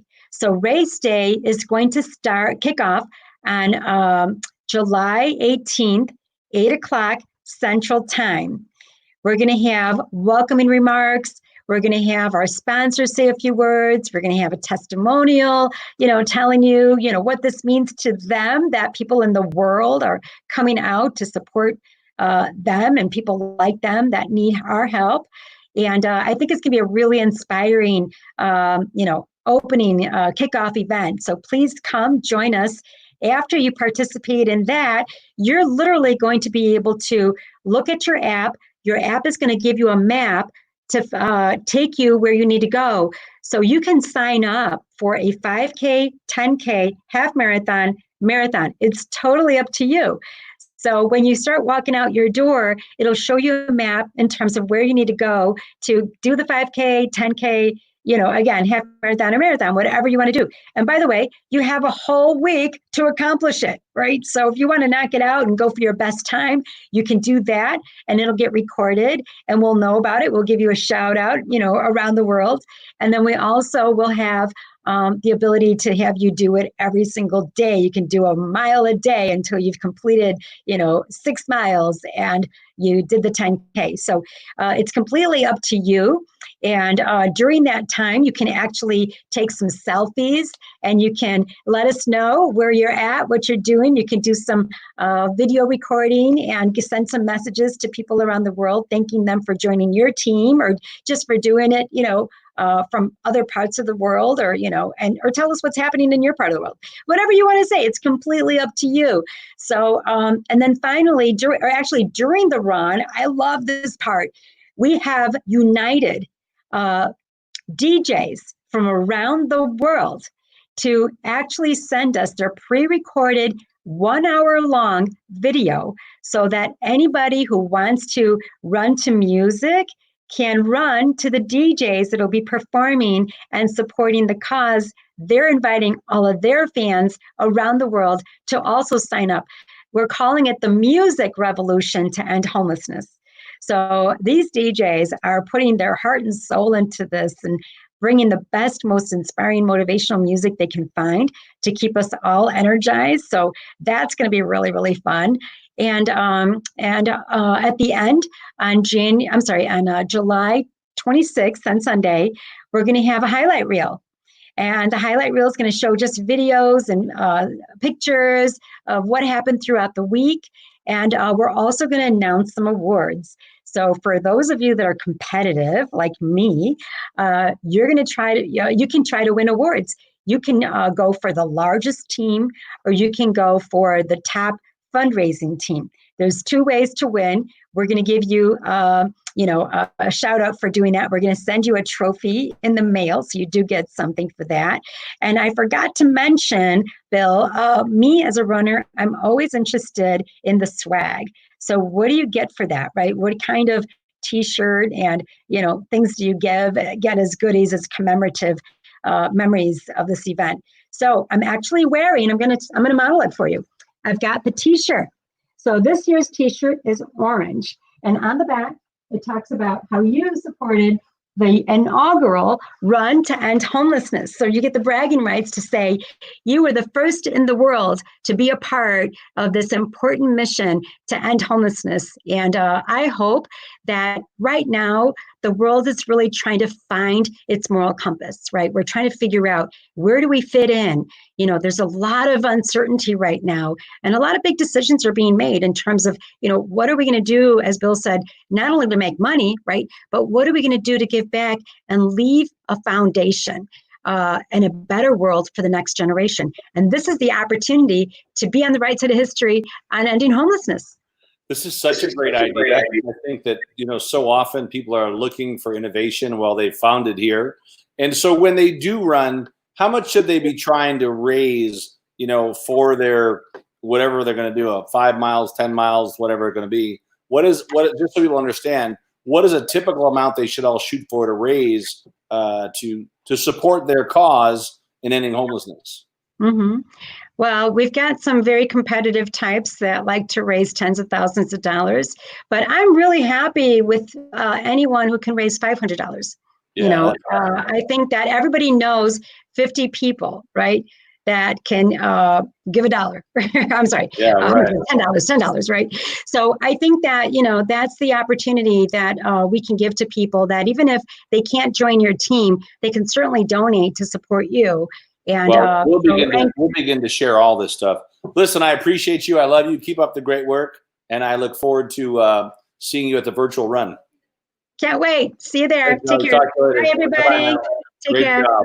As Bye-bye. always. Thanks. Thank you. Bye. How cool is that, right? Talk about innovation. Can't have a live run. Create a virtual run. And Nellie is just such an innovator, and her husband, they've done such great work at giving back and making a difference. You're in for a great next speaker. He's my son, Austin Walsh, quite brilliant, at the honor lecture at Harvard. He's going to give you 20 minutes of some great content about, and just some new tips, new ideas, things he's working on with marketing online and getting new customers through online. And of course, he also does, and this is really cool, everybody, he does a lot of consults, really short consults, like up to 20 or 30 minutes. And all you got to do is text the word internet to 26786, go through, fill out the survey. You'll get that time with him. Highly recommend that if you're going to try to grow your business online. But we're honored to have him on from Chicago today, come in and share some of his wisdom and always give you some new nuggets and new ideas. So with that, let me actually just turn the stream over to Mr. Austin Walsh. Hey, buddy, what's up? Chilling. How we doing? How's your day going? Good. About to storm here in a second, so. Oh, really? Yeah, it's about 120 here in Vegas, so no storm here. We're gonna get hit with bad thunderstorm. But thanks for jumping on, and I'll turn the call over to you. Thanks. I'll see you soon. Love you. Bye-bye. You too, bye. Hopefully you guys are all doing really good. Just saw Nellie was on. That's awesome. Talking about the new run that they're doing. Pretty sweet that they're going to go all online and digital and have some pretty cool DJs on there. Hope you are all enjoying the stream so far as it's been going on. I got about 20 minutes. I'm sure you guys have seen me before, so we're kind of gonna hop right into it. If you haven't seen me before, you can always go watch all the old calls on successclub2020.com and get a free membership there and check out the older calls from the past weeks. Tons and tons of content in there. But today, let's kind of like hop right into it. So I only got a few minutes, about 15 minutes, 20 minutes with you guys here. So we're just going to go right into this. I think every single business needs to have one thing that's really, really important. If they don't get this, it's really hard to grow. You have to have traffic that generates leads. And without traffic that's generating leads, it's really hard to scale a business. And I think as there's been massive change over the last, 4 months, I guess now, 5 months, however, I think it's 4 months now. the entire way that you have probably done business has been flipped around on its side of its head, and the amount and the places where you get traffic from have changed a lot. And so in saying that, you have to start to understand where can you get quality traffic from, and how can I get quality traffic. Now, to get quality traffic, you have to know a few questions first, and it's very important that you know this. To get quality traffic, the first thing you have to know is who. So if you're going to get quality traffic, you have to know who, and who means like, who is the person that is going to buy your stuff? Who is the customer? Okay, who's the customer?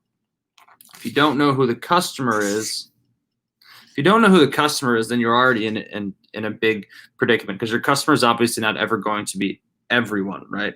So then you have to figure out, go into minute details about who these people are. So the first thing you always want to know is, what's their age? Where meaning where do they live at? Income. You want to know where you want to narrow down an age. Like, marketing to a 20-year-old is not the same as marketing to a 40-year-old. Marketing to 30-year-olds is not the same as marketing to a 50-year-old. You have to have different processes for different kinds of customers. So it's really important to understand their age. Second, you have to know where. And I don't mean where as in like which country. I mean, where do these people actually live at? Like, and I want you to be able to narrow it down to zip codes, because you can figure out zip codes, then it becomes a lot more affordable for you to market to people, right? It costs a lot less to market to a zip code than it costs to market to a whole city, and you're getting a much more targeted demographic. Okay, so we'll go over that a little bit more in a second. You got to know the income. Okay, you got to figure out who can actually afford your stuff, and you got to do even more research.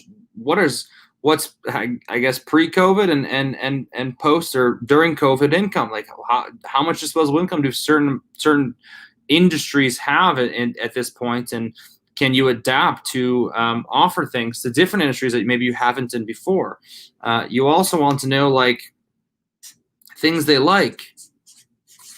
So you want to figure out things that these customers are enjoying doing, things that they are possibly doing during this lockdown, meaning like, and I want you to get deep in this and start to try and test different things out. But what are their favorite Netflix shows? What are the movies that they've been watching? What are the things that you can target off of that allows for you to get your traffic even cheaper?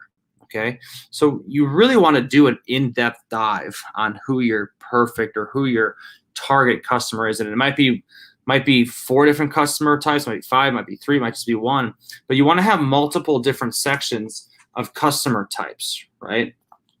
And it becomes this process where you're going to be always testing, tracking, and tweaking to figure out, like, does this work? Does that work? Which one's working? Which one's not? Obviously, not all of these are going to be a huge success, and some of them won't work at all. And you might have to test different zip codes and test different age groups and test different likes and all those types of things, but that's okay. It's a process of figuring out where does the customer, or who is the perfect customer that's actually going to buy your stuff during this time period, right? Because a lot of different people have had a lot of challenges and some haven't, and it just depends on what it is that you're selling and how creative you actually need to get with this. Okay, so that's one huge important detail.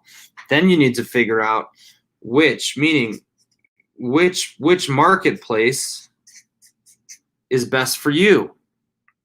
Which marketplace is best for you to run ads on? Now, I think you can still do some like networking online. You can still talk to people. You can still message people. If you have a foundation built, that's great. You can do referral campaigns. You can do all that stuff, but we'll stick with paid advertising. You got to figure out which social network, which website, which whatever works best for you. For instance, there's tons of different places that you can do this stuff at. You could hire an influencer. You could use a Facebook. You could use a TikTok. You could use an Instagram. You could use, I mean, TikTok's got a lot of stuff right now, so I don't know if I'd be using them or anything, but don't want all your data in the hands of a foreign government, I guess, but that's a whole other story. But you want to make sure that you really map out and figure out which one's best for you. You know, like you might be able to find 1 or 2 influencers on Instagram that have less than 10,000 followers, but those people are the absolute perfect match and fit for whatever it is that you're trying to sell. You know, you might figure out that, you know, what you're doing sells really well on Pinterest, but sells terrible on Facebook. You might realize that LinkedIn is the best place for you to go and run your ads at. And so this takes a ton of trial and error and figuring out like what's working and what's not working. Okay. You can't just run one ad and say it's over. And you want to be able to, you want to run multiple ads and see what's going to work and what's not going to work and what network works for you.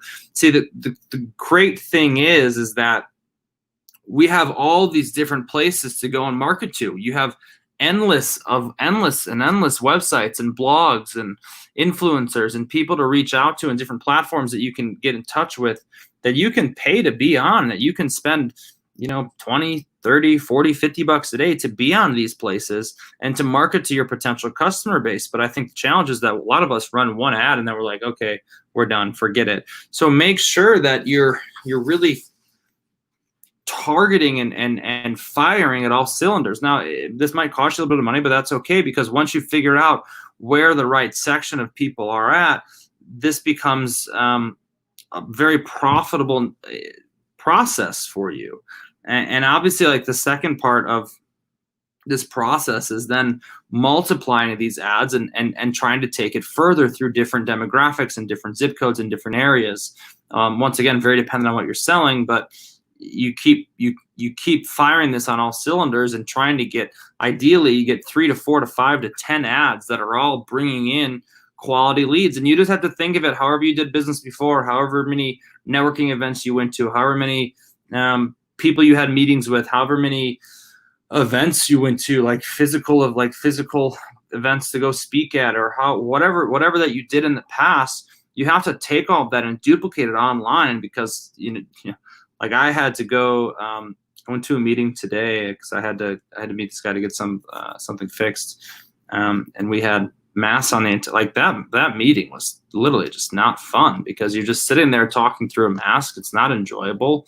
You know, it's someone you know, but it's still like, you know, it was in his place of business, so you can't really. You got to follow the rules of the state, and that's the rules in this state, and that's probably why they've done a good job of keeping cases down in Illinois. But whatever, you know.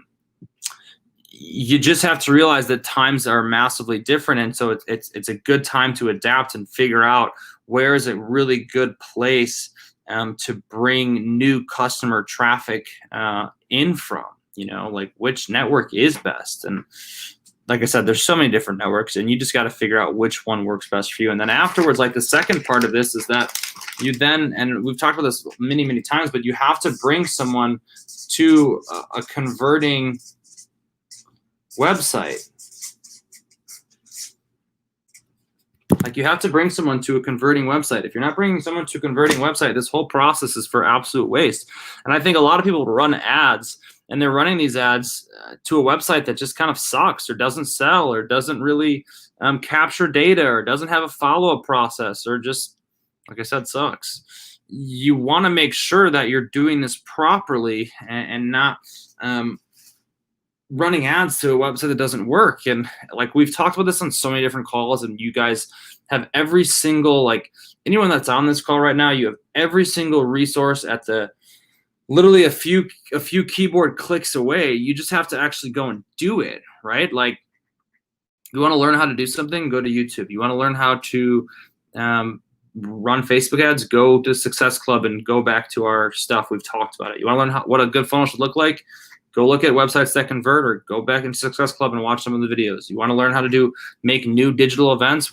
We're literally doing it right here all the time, every single week. I mean, every single resource is at your tips. You just have to actually go in and do this stuff. Like, and you can learn anything you want on YouTube in 20 minutes. I mean, literally anything you want, maybe 40 minutes, but you can learn we can learn whatever you want in a very short period of time. It's just taking the action to go and do it. And like I've always stressed, and I've always talked about, like, you have so much help here with Power Team, and the speakers that we bring on every single week. They're all totally here and doing these calls every single week to help you. You know, for me, like, I I give a thing where I allow people to come, do consultation with me. And I've had, probably only like 20 to 30 a week. And it's crazy to me that there's not more, because it doesn't cost you anything. I'm totally here to help you. I've given you my Facebook information. I've given you ways to reach out to me. You just have to actually do it. You have to take action. And sitting here and coming to calls and going to different trainings and doing all this stuff every single week isn't going to be something that is extremely productive for you, right? You have to also take action. I'm not saying it won't be productive and helpful for you, but it won't be. Only you can make a massive change in the business per se, right?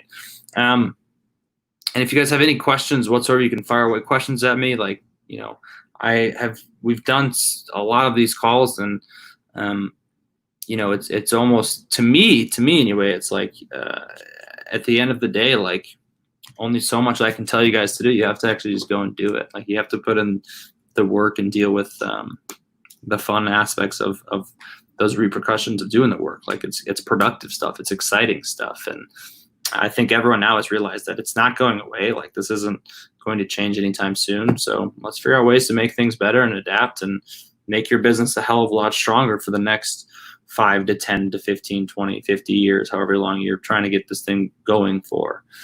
But it's about following the process too. Like, you have to have quality leads that go to a converting website. It's so important. It's going to be important. It was important last year. It's going to be important next year. It's going to be important the year after that. It's not going away. The internet's only getting stronger, and people are only buying and doing more on there, right? Like, so understand that you have to adapt and you have to make that massive change. If you guys got questions, fire away questions. I'll answer any of the questions that you got. If you don't have questions, you must have everything figured out, which is awesome, and I love that. But if you got questions, fire away some questions at me, and I'll take some questions for a few minutes here. And if you need help whatsoever with any of this stuff, you can text internet to 26786, and that brings you right to a form to fill out, and then we can hop on a call. And I'll be doing a bunch of those calls tomorrow. So if you fill that out, you'll get a call with me right away. So if you got any questions whatsoever, fire away some questions. If not, it's just about understanding, like, how to really put these processes in place and working with people that can totally help you, right? Like, if you can't figure this stuff out and you're having huge problems with it and trouble with it, that's okay. It's then time to reach out and hire someone. And we've given you resources. And I talked to you guys last week. Like, I'm pretty sure Daniel Myers spoke today. If he didn't speak today, he spoke last week, or he's speaking later today. He can help you with all the hiring of and outsourcing of people overseas. Like, use that resource. We've talked about ways to, have more fun while you're stuck at home with the game. And there's so many different things and opportunities that are sitting right in front of you. You just actually have to use them, right? And for me, I think the internet's by far probably one of the best places, and I've always said this, but even more so now, to grow your business. And especially nowadays even more, because like I said, the in-person's not happening as much. Like, we were excited for events in Florida this month, but Florida got a little cray-cray, and whatever, people had a little too much fun for a few weeks, and it is what it is.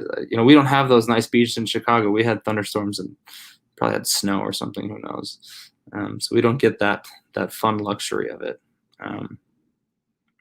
But I think like things will eventually start to come back more to normal. But until that point, until that process, if you want to get on a call with me, you can text internet to the number 26786, and then it'll bring you to a form, and you fill that form out. And then we can hop on a call. You can also message me on Facebook. Like, I'm on Facebook at Austin William Walsh. You want to shoot me a message, I respond back within an hour or two, almost every single time, unless I'm doing something. But usually I'm pretty good about responding back pretty quickly. So you can message me at Austin William Walsh on Facebook, or text internet to 26786. And any single time someone texts, I get an update right to my phone. We just had a few come through. So I see some coming through. That's good. We'll have some calls to do tomorrow, which will be a lot of fun. Let me know if that works for you, Daryl.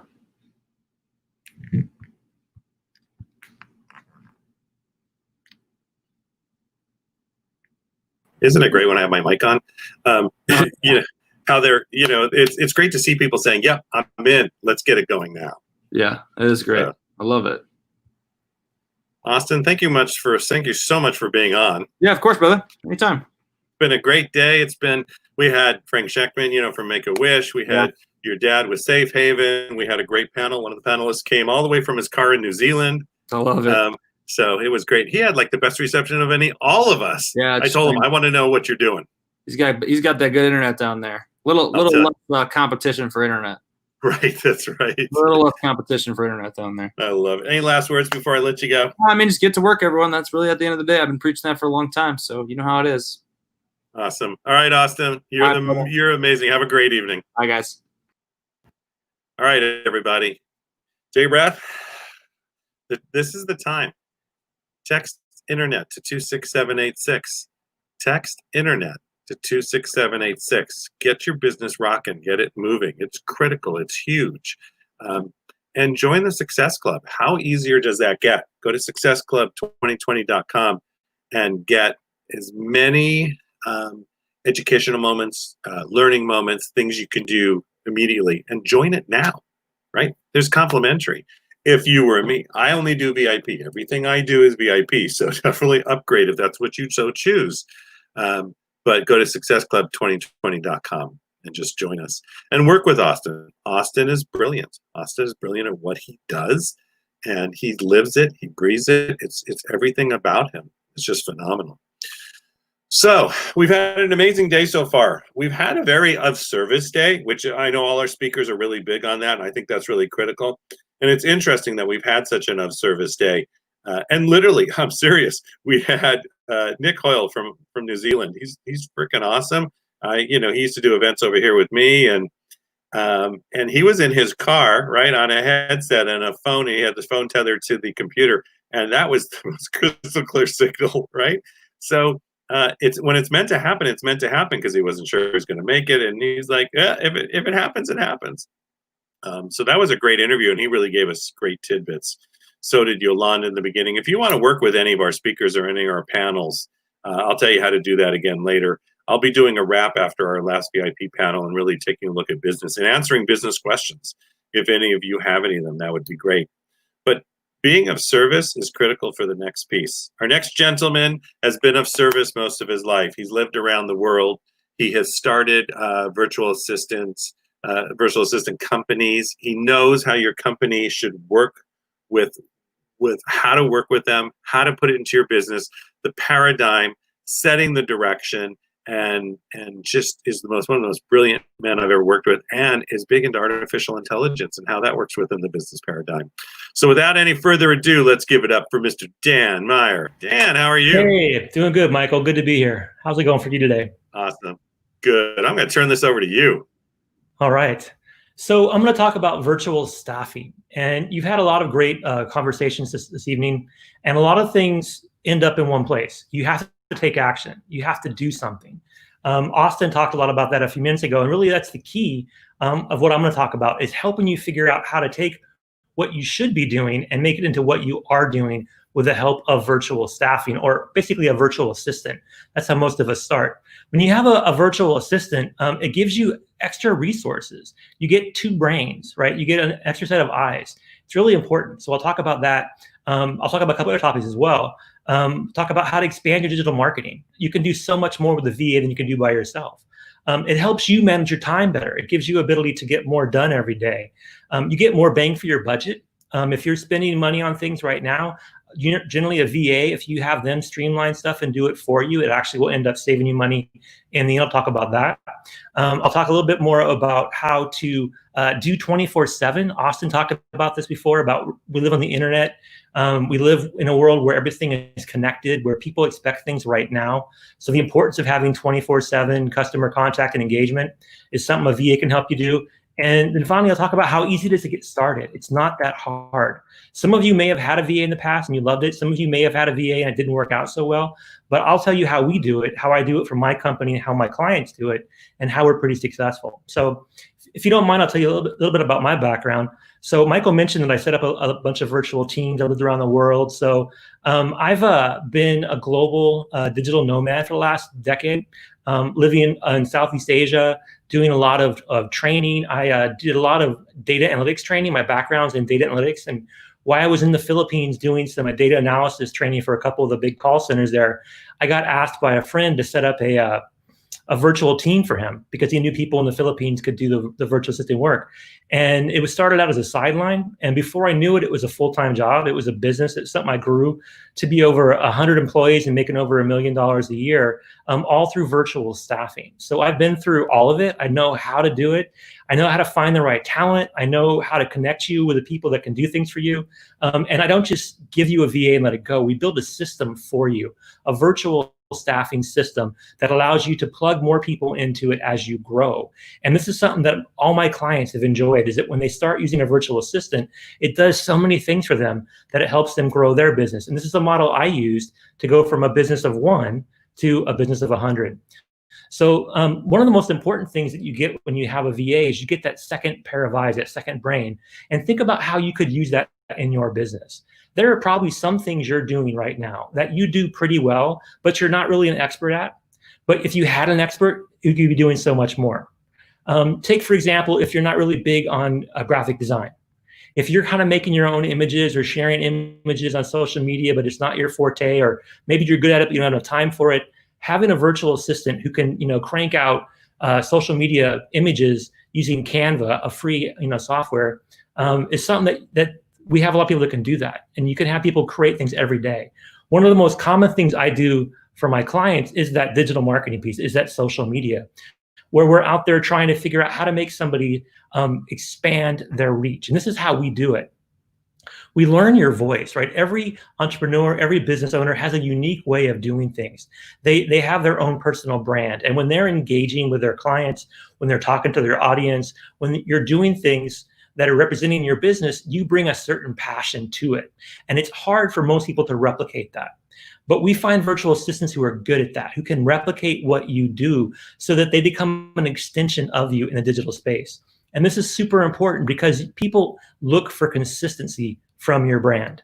And this is how we do it in digital marketing. For example, if you want to do a tech talk every Tuesday at 2 o'clock, you want to deliver a tech talk on new technology in your industry and how you're using it to innovate, or something that's topical like that. But you can't be free every Tuesday at 2 o'clock.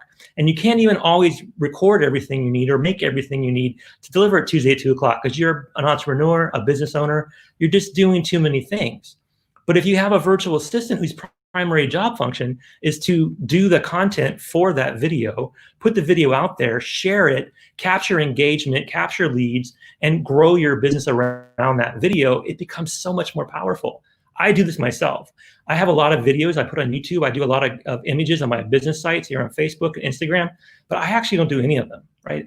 I don't manage any of my social media. Occasionally I'll do some things myself, but 90% of what you see for me and my business and social media is my team. And they're doing things so it's consistent. So we have the same branding, the same style, the same color scheme consistently day after day. So people expect that and they get used to it and they know where to find it. You'll find that if you don't do something like deliver something at the same time of the week, every week, people will, forget about you and look for somewhere else. It's really important to be consistent with digital marketing, and VAs can help you do that. Another thing you'll get when you have a virtual assistant is you'll get more time. This is really important because your time is valuable. There are days like me, I'm sure, where you work 10, 12 hours a day and you still don't get everything done.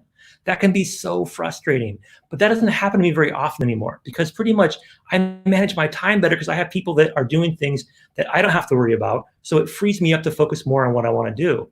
In fact, my business mantra, and my friend Mary Jo kind of really gave me this motto that we live by, which is focus on what you do best and hire for all the rest, right? So use your precious time to do what you need to do to grow your business, and let everything else that needs to be done for your business to run, but you don't have to do yourself, let somebody else do that. Free up your time.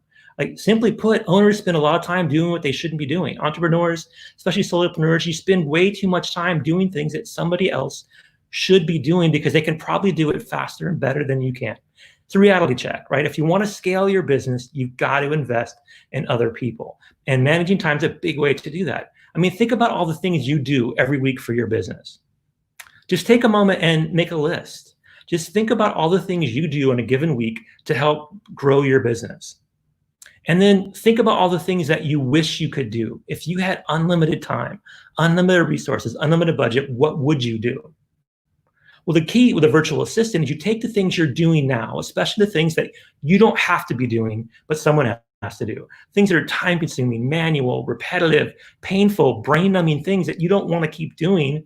Give them to a VA to free up that time to do the things from your dream list.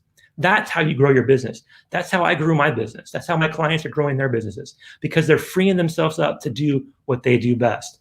Another great thing about virtual staffing, and this is the reality, is it's cheaper, right? There's a lot of pros and cons to having people that work in a physical location, although right now there's a lot more cons than there are pros.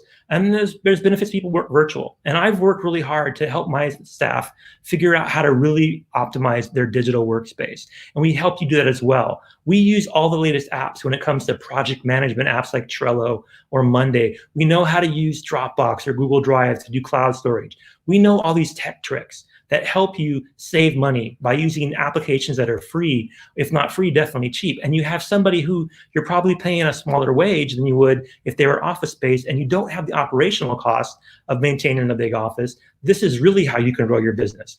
I've had offices at various points in my career. I've been doing my own thing for about 10 years now as an entrepreneur. And most of the time, even when I have an office, I work at a Starbucks or I work at home. And lately I've been working at home every day. And I've even been more productive because I'm able to do things that we built for our clients. I can use them at home, right? So you free up a lot of money when you hire a virtual assistant. In the short term, maybe as you grow, there'll be a bit of a pain where you have to, repurpose some funds to be able to pay somebody to do things for you. But eventually, quickly, they should be able to help you more than double the cost that it costs you to pay for them. They should be bringing twice that and more back in revenue. And that's how I grew my business, right? I couldn't get to 100 employees, hiring 100 people and having them work in an office. I had to do it virtually, and we scaled it over time. So that's a really great way to use a virtual assistant, is think about what they can do in the space that allows you to be more flexible in this age, especially because so much more business, so much more commerce is being done now. And unfortunately, it's looking more and more like the rest of the year, we may be in this situation where we still have to do most of the things, if not pretty much everything, online. So the other thing about virtual staffing that is amazing is 24/7 customer support. This is my favorite thing. This is what I get excited about. When I go to bed at night, I sleep sound. I know that when I'm sleeping, things are getting done. So when I wake up in the morning, I look at my phone and I check and see what my team was doing while I was sleeping, and I got things done already. I have things checked off my to-do list every morning before I get out of bed. That is so amazing to feel. That really frees you up, especially mentally, to know that every day, even if you're not even working hard that day, if you're out on the beach or you're attending a conference, or you're doing webinars, whatever you're doing, your business is still running. And most importantly, for that 24/7, it's not just the operations that matter. It's that your customers know things are happening. People always say, wow, Dan, you're so busy. You're doing so many things, because I have people 24/7 posting, sharing, engaging, showing what we're doing in my business. And this is a way that I really kind of built an image, a brand around, we're always around, we're always here. Somebody's always going to respond to a Facebook message or respond to your email pretty quickly, because we have a team that does that kind of stuff. So that's really the important things that you want to think about when you have a virtual assistant. And most importantly, and I'll finish up on this one, is it's easy to get started. Basically, what you want to be able to do is do it without having to put a lot of work into it. So I have a system we've built that onboards you and a VA together, with me involved and with my management team involved. And what we do is we make sure we find someone who is going to be a good fit for you. We're with you as we onboard them, we get things rolling. And it's really about 3 business days from when we start to when you have a VA working for you. And then it takes maybe a week or 2 for the VA to get into the groove and things running. And after that, you can step back and you can let it go. And there's some weeks where you may not even have to work directly with that VA. They'll be doing it independently and getting your social media done, doing your email marketing, updating your CRM, whatever it is you need to be done. In fact, whatever you can do from a computer, pretty much you can outsource to a virtual assistant. So we have a special here for Power Team.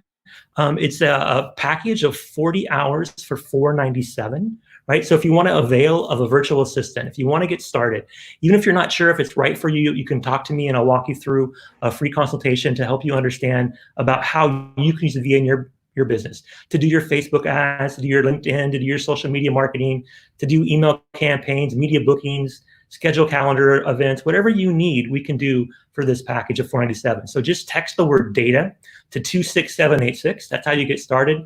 Text the word data to 26786, and you'll get a hold of me pretty quickly, and we'll set up a time to walk you through the process, to start the onboarding, to find you that amazing VA that you need to help you grow your business.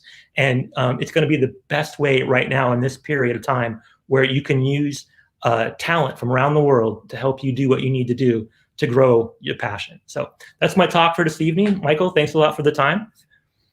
Dan, thank you so much. Give you just amazing what you did again. And very simply, you want a virtual assistant. And you know, the thing is not just having a virtual assistant, it's knowing how to work with a virtual assistant, how they work for your business. And that really makes a big difference. So Dan, thank you so much for providing this. Text data to 26786. Data to 26786. It will literally change your business. I'm looking a little jaundiced on this camera, but I don't have my ring light set up, so I guess I can set it up next time. But it really will make a difference for your business. What a day we've had.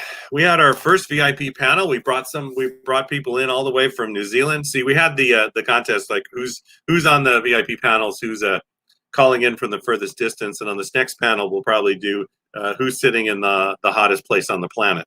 But, you know, it's just amazing that one thing with these panels is it brings so many different perspectives, and they really don't even know the questions I'm going to ask, which is great because I rotate them anyways, because you never know. Really, for what the day we've had, it's been a very heavy of service day, which is awesome because it's what life's about. We had, you know, Frank Gentwis with, you know, who created and founded Make-A-Wish Foundation. And you need to go see Wishman, the movie that was made about him. It's amazing life, what he's created and what he's still creating. Over 300,000 wishes so far. And we had Austin talking about the internet. We had Dan about virtual. We had the panel with their different perspectives on in business, what you can do. We had Bill with Safe Haven and, you know, placed over 1,000 homeless. It just gets better and better. So without any further ado, I'm going to let themselves introduce themselves to you when I bring them on. But let's bring on Jesse. I don't see you yet, Jesse. There we go.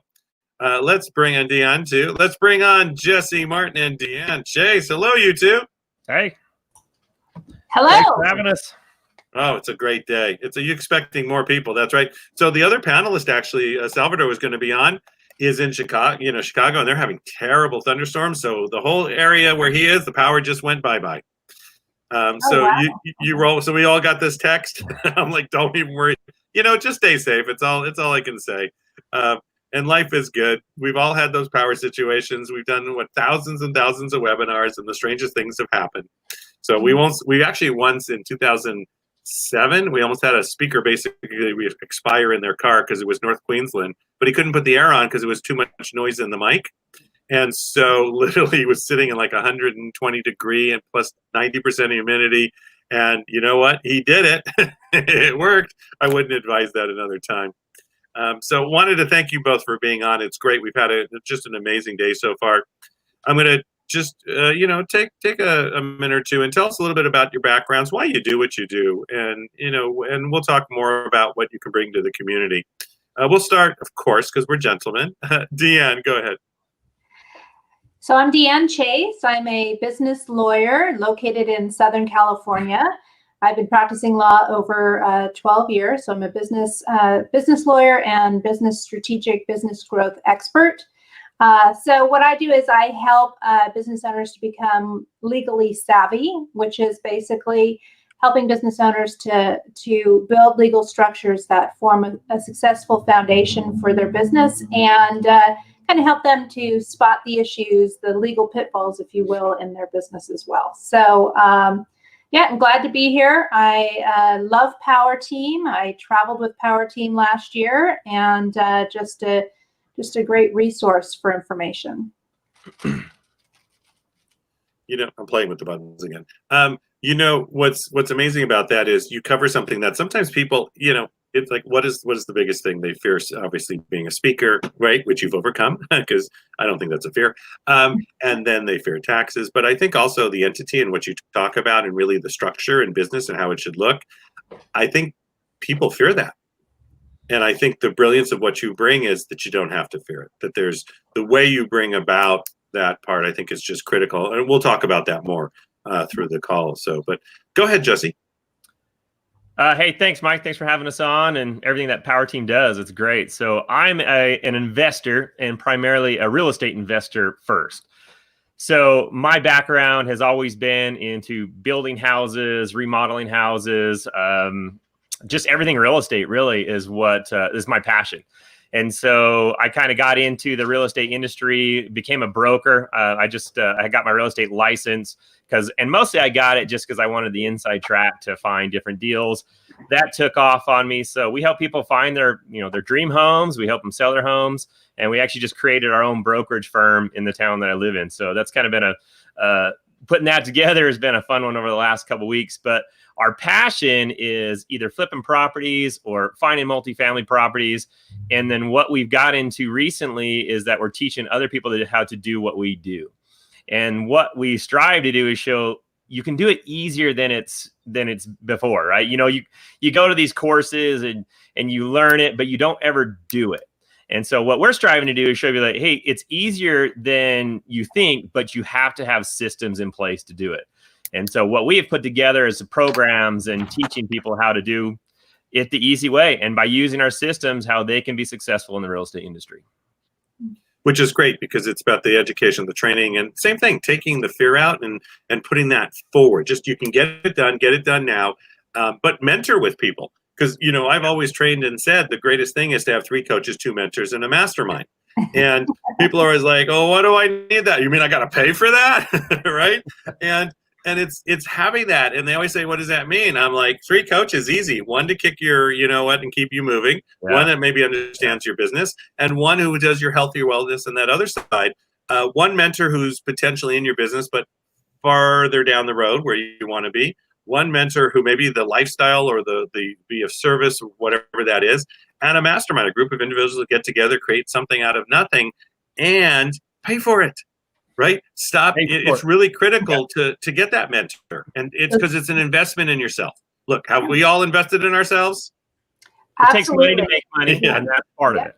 Yeah, and it's amazing how so many times people will go to college and they'll come out with $300,000 in debt and not a dollar to be made. But that's that mindset of there's a normalcy about that.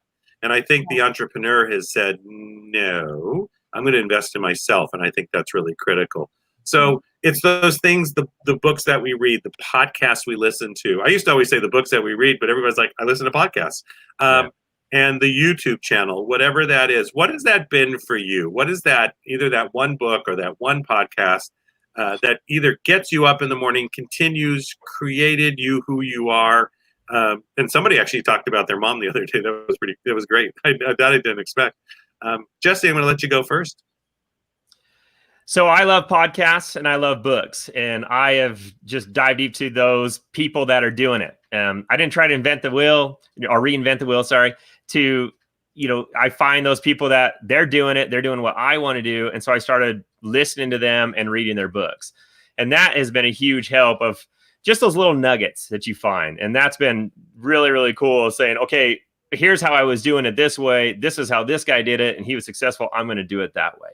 And the networking is what we have found has been really successful, of just people that send us deals or bring us information or tell us. That's how we found Bill with Power Team. Was we were at another seminar, another convention, and we were able to meet Bill at that one. And one thing led to another, and the rest is history of just one thing leads to another, of all these people putting yourself in the right situation.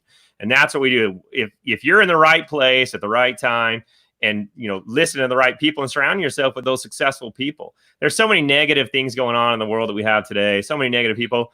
Don't be around it. Get rid of it. I don't even watch the news. I rarely even turn on TV to watch news because I don't want to hear it. I want to only listen to the things that are going to build you up and build that success that we're all desire. And it makes such a difference because it is those things that keep us moving forward. That's why I always say when somebody's in the wrong state of mind or not feeling well, go be of service. Go help out at a soup kitchen. Go, teach somebody how to read, because that will put you in that right state of mind. But you can't always do that at the moment. So what are those pieces? And what education or learning or training or what can you put on? It makes a big difference. Deanne, over to you. Well, I've really been using this time to just kind of re-educate myself, maybe learn some new skills. It's really a time for innovation. I really feel like I'm working daily with my business owner clients that are going through a lot of difficult times right now, a lot of challenging times. And so I'm kind of going back and reading the fundamentals, which of course is Think and Grow Rich. I've also been reading a lot of Sharon Lecter's books. I'm in the middle of Outwitting the Devil. And, so I'm using this time, and I understand a lot of other people are using this time to educate ourselves, maybe go back to some of the fundamentals, some of the marketing fundamentals for our businesses, and learn new ways to do our business. So that's something I've been working on myself, and seeing a lot of my colleagues doing the same. And that's great, because it is the great thing you said there is we're taking the time for the education, the training, and the knowledge, and you're both putting it into practice immediately. Because there is that way to educate, to train, and it's 6 months, it's a year. We used to always say that when somebody would write a course to go on stage and sell. Well, you wrote it for a whole year, you go on stage and nobody bought it. So what happened to that year? There is that part of we delay, and I know you two do not do that at all, but you're right. This is a time to really look at some of those things that we're doing, and it's that reinvention without shifting away from your core, right? Because some people that becomes a fear place, which I think is really critical at this point. One thing I love for the VIP panels to do is to really give the audience 3 things that if we never see them again, hopefully we'll see you down the road. And I'm going to tell you how to connect with this panel. I'm going to do it right now, and I'll leave this up for a little bit. But if you want to connect with this panel, all you need to do is go to ipowerteam.com/freedom. And when you go there, you'll find their names, and you'll drop down, you'll fill out a form, and it will get to them. If for some reason you don't see somebody's name that you'd like to connect with, just connect with me, and I will make sure that they connect with you. Okay, we take care of you here at Power Team, and we're a family very much that way. So just go to www.ipowerteam.com/freedom. But really, as a group that's willing to listen and learn and wanting to move forward, what are 3 things that they could do right now that will help them drive their business, their life, their relationship, whatever that is that they're looking for? But what are 3 things right now that they could take away from this call and start using immediately? Yeah. I'm like, Jesse, you gonna take that one? Well, like I saw Michael that, by the way, but no. I had a good answer, Deanne. I had a really good one. Just kidding. So 3 takeaways.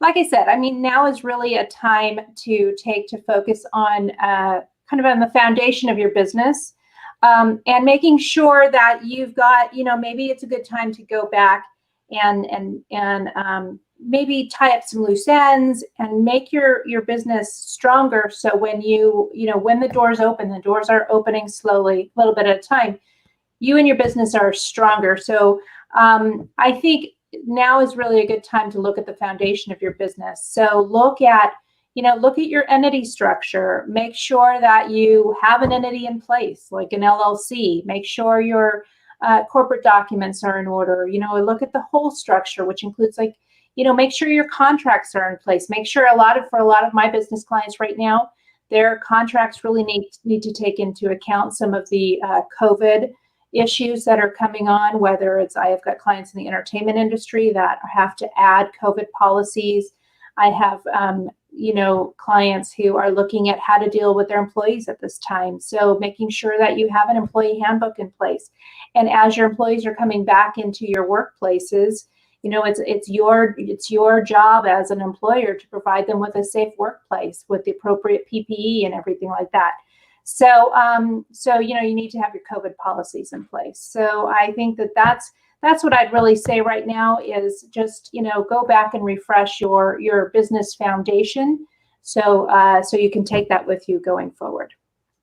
And I think that's a critical step, because that's the reality of what there is now. There's no getting around it. We don't know. Could be a month, could be 2 years. We don't know. So it's to be in that position and talk to somebody. Make sure you all get in touch with Deanne. because she will send you in the right direction. She's brilliant because you're also an entrepreneur. And that's great to have an attorney as an entrepreneur because you also understand the entrepreneur mindset. Absolutely. And then I only work with entrepreneurs, right? Yeah, and we sometimes just want to do it on our own, right? And make the mistake right. Yeah, so it's great. I know. Salvador, shake your head if you can hear me. I see you down there. Look, you're willing to get in your car. All right. Jesse, I'm going to give you the next question. Then Salvador, I'm going to bring you on the stream. All right, Jesse. Hey, if you're okay with it, Michael, I'd like to answer if I can try to come full circle with it, if that's all right with you. Absolutely. So what we find in the training and teaching people and listening to what we find when we're out there in the community, we're talking to people, and I know Power Team will put it on there, and we want to, we'll do a free consult with you. We'll go a little deeper, but what we have found are the three things that we find that holds people back is fear, money, and know-how. And that's not just in real estate. It works pretty well in real estate, I'll give you that, but that's in entrepreneurship and small business in general. If you can overcome that fear, and what is your fear? Why are you not doing the things you're doing? What are all those things that you think are these massive, scary things that I'm going to fail, when it's really not that big of a deal once you dive deep into it. And we go into that in more detail in our training courses of what is the fear that's holding you back. The other part we find is money. Money holds people up probably 90% of the time. And money is such an easy part of the business world. When you have the right structure, you have the right systems, and you have the right business, the money just works itself out. And the biggest that we find is a little bit of what we've already been talking about with the books that you're reading, with the podcast, is that know-how. There's so many places that you can go to find it. Austin talked about that. I mean, in YouTube, you can know anything in 20 minutes. You can figure out how to do it. So the know-how is, if you really have the know-how of how to do it the right way, using systems, the right people. Know-how sometimes is the people. If you have the right people in place, all those things go. And that's what we've kind of condensed that down in our training is those three areas. If you can concentrate on those areas and work yourself through them, figure out those where they're not that big of a deal, it's sky's the limit. I mean, almost the success just starts coming, and you figure it out and you realize, what was I afraid of? Why was I worried about this and that and the other? And find yourself at a new place in your life and take yourself to the next level. That's great. Very succinct too, but it is take yourself to the next level, and that makes a difference. And also be willing to we always say, fall forward, keep, fail, because you're only going to learn something from it, and keep going. Don't let anything stop you along the way. Just like this gentleman I'm about to bring up. So everybody, please give a round. Hey, Salvador, how are you? Hi, how's everybody doing? Awesome. Willing to do it. So, it's funny because we started the VIP panel with Nick Hoyle from New Zealand doing it from his car. He had to jump in a car to get the call going. So we do whatever it takes to make this happen. So why don't you take a minute, tell us a little bit about yourself. Well, I guess that's the first lesson, what you guys were just talking about. So I'm Salvador Cicero. I'm an attorney here in Chicago. We do business law, real estate law, immigration law. And we had a massive power outage, and hence why I'm in the car. But if there's one thing I've learned working with the Power Team is that if it's important to you, you are going to be there. And so you guys are important to me, and that's why I'm here. You're amazing. It's great that you're there. When I saw you show up in the bottom, I went, oh, he did it. He did it. This is great. If you were, because again, what our audience is looking for, part of what what do I do right now? Are there three things that, whether it's business or life or whatever, with everything going on, are there three things that they could take away from this call from you right now that they could put into action and keep moving forward? Well, I think that both Deanne and the prior speaker, I'm sorry, that didn't catch your name, I apologize. We're saying, I think it's very important. I think the most important thing is that whatever you are doing, that's what you need to do. I caught the part where Ms. Chase was talking about the fact that a lot of people don't talk to their attorneys. They're not well organized. And I'm sure her and I will 100% agree in that that's probably one of the biggest things with people. People come in, they start these businesses, and they could be operating for years and years, and they are not structurally correct. I'll give you a quick example. You buy a house, you make some money, you flip it, you start making money, and next thing you know, you have a building with units and it's all in your name. And you never talk to an attorney, you never got organized.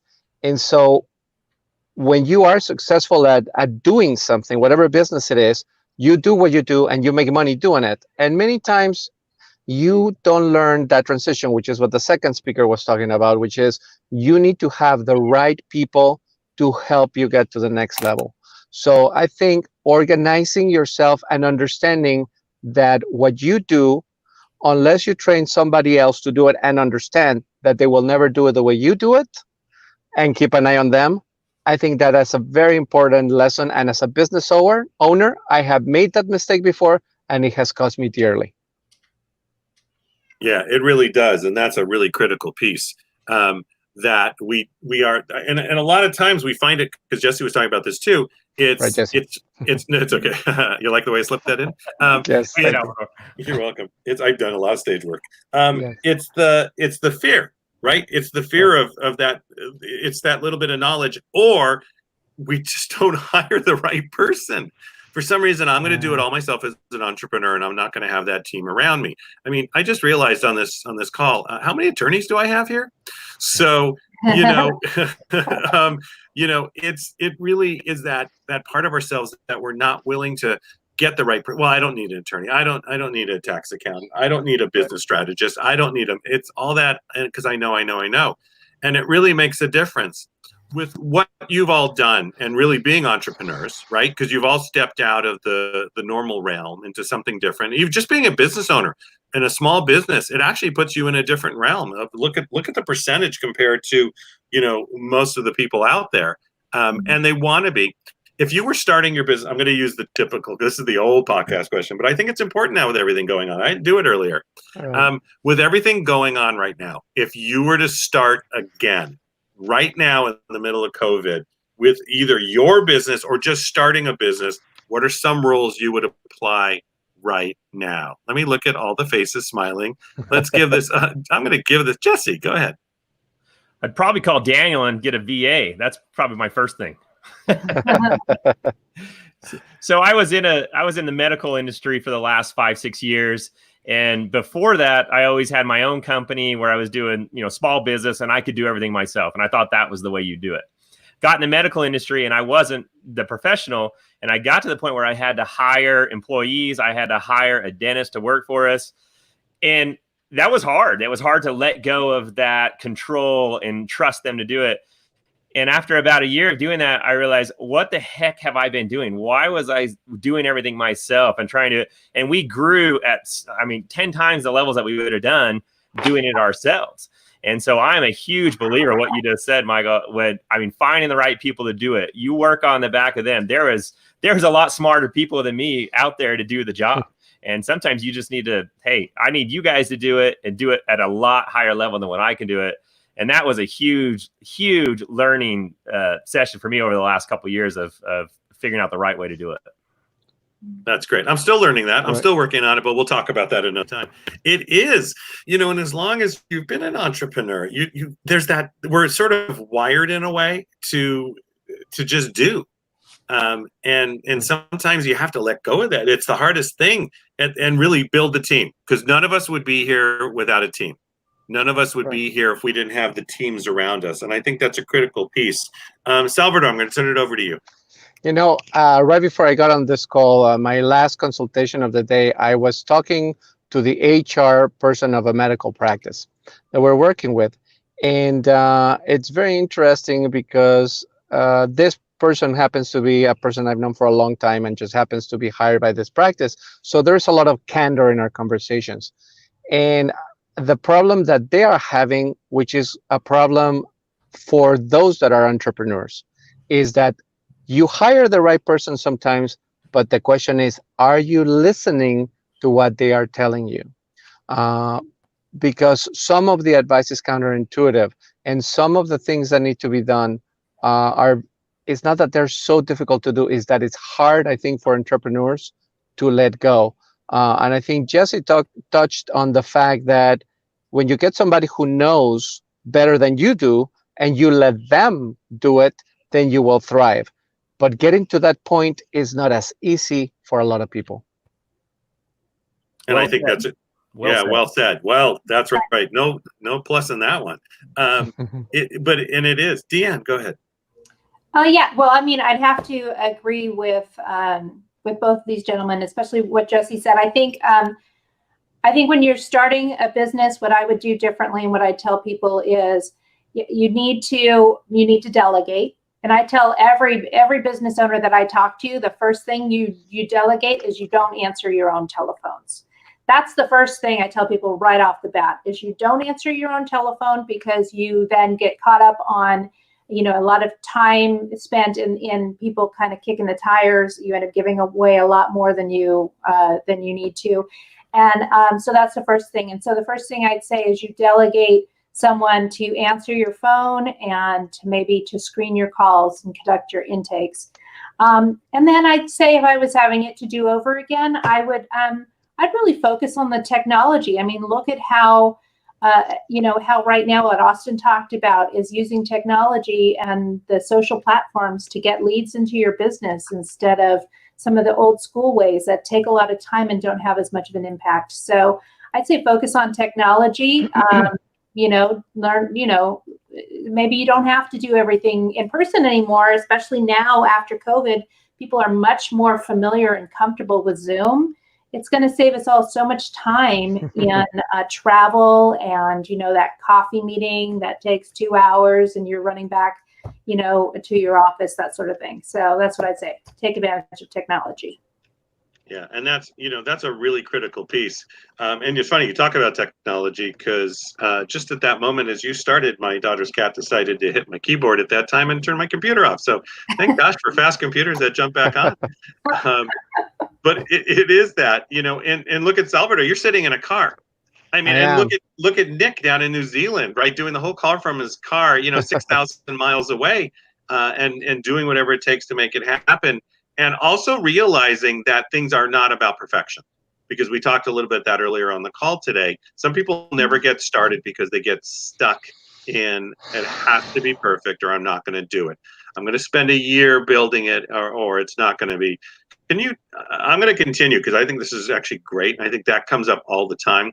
Two things. Can you talk a little bit about perfection and how that can stop you and really about getting going? And number two, I was going to talk also a little bit about masterminds because we have our gold program, but talk a little bit about a masterminds in your life and what that's done, or a group of individuals that got together that really created something out of nothing and how that was for you. Big question. And I will turn this, we're going to do this. Deanne, yes, please take it away. Sure. I will take the lead. So perfectionism is something that I suffer from myself. And it's unfortunate because I was just talking to someone earlier today about how sometimes we won't even start to do something because we're afraid it's not going to be perfect. And so we get frozen in time. And so I myself am trying to fight through my perfectionism. I found, speaking of a good book, it's called Gift Yourself the Gift of Done by Jon Acuff, Acuff. And what I really like about his book, it really addresses perfectionism and how we need to take small steps and celebrate our small steps, because that then helps us and leads us to take more steps. So on perfectionism, that's something I think is really important, is just take that first step and don't beat yourself up about it. And then as far as masterminds go, I think that masterminds are a very, very valuable thing to do because we can go so much further together. And I know that Power Team has got through their gold program some wonderful masterminds that really help people to, get it out of your head and talk to someone else and really bounce your ideas off of someone else. And as Michael said too, do it from a place of service where you're also listening to someone else and you're able to help someone with their business. So I think a mastermind is a critical thing to do to grow your business. It's right, because it's always, I think, within our own business, it's being of service.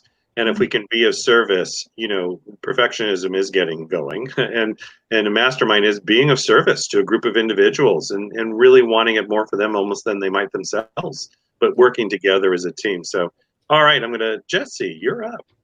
Okay. So I'm a big Grant Cardone fan. If you've ever heard of him or know him, I'm big in his books and about selling, and he does a lot of apartments that we're really into. And he said, I was reading something about him the other day, and it kind of goes along with perfection, but he talked about goals. I'm a big goal setter and about dreams. And he said something that stuck with me, and it said, if you ever hit your goals, then you didn't set your goals high enough. And I look at that with perfection, that we always strive to be perfect in what we're doing, but we're never going to get there. And you just have to tell yourself it's not going to happen. And if you ever think that, cool, I'm perfect at what I'm doing, you've missed the mark. You haven't done it. And you've missed out on growth and learning more if you think that you've already, accomplished everything that you can accomplish. And then, so when it goes to masterminds, when I was looking into masterminds of things that I wanted to do, and one of those things was the apartment world, it's how I found Grant Cardone and a couple of the guys, was their groups that they invite anybody to come and check out and to hang out and to learn from them. And it's amazing to find out, you see these big people that make substantially more money than I make, but they're willing to talk with you and they're willing to teach with you and to show you, here's how we did it. Come join us and come to our conventions. And one of the best examples is Power Team. Power Team will let you come to any of their courses and check out their stuff. And the money that you spend there is pennies compared to what you walk away with in the content. And so to mastermind with all of these people and to network, it's just invaluable of what it is that you're wanting to do, and hang around with the people that are doing what you want to do and learn from them, because it's invaluable. That's a great point. I was actually just reading the comment section because there's this gentleman, Casey Martin, who keeps talking about attorneys. But that's my brother, Deanne. I know it is. But it is that piece that, we are who we are because of the people we associate with, the books we read. And we've all heard that before, of course. And masterminds for me have really changed my whole life, because it is a group of individuals who get together, Napoleon Hill said, and get together and create something out of nothing and make that difference for others around them. Yeah. And it's not about networking. It's truly about creating new relationships in a different way. To hold each other accountable and to work together to bring the brilliance of ideas out. Salvador, over to you.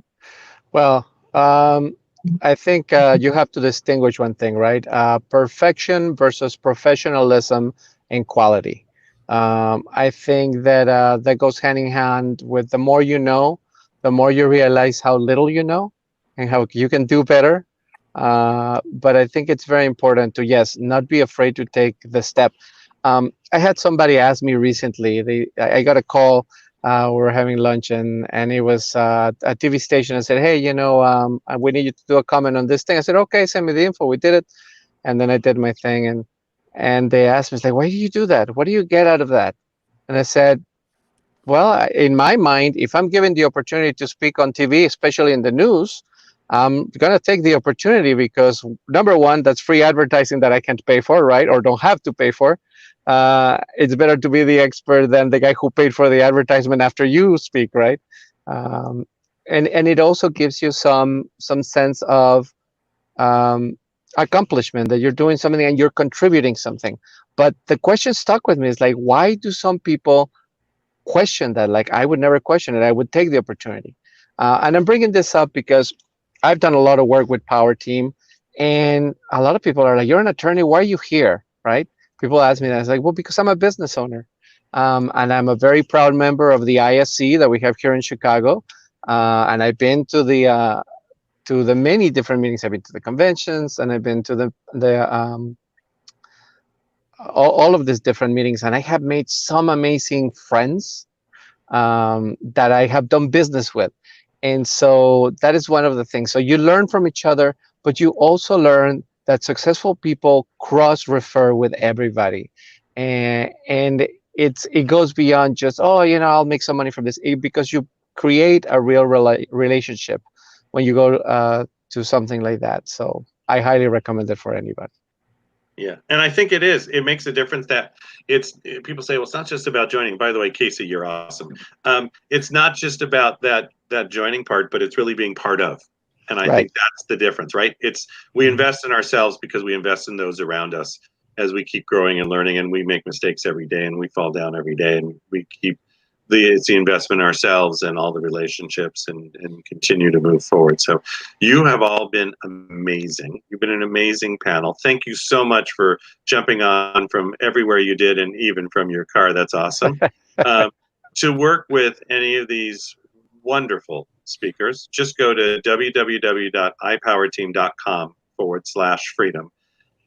And if you find their name on the drop down, fine. If you do it in a couple of weeks and their name's not there, just find mine.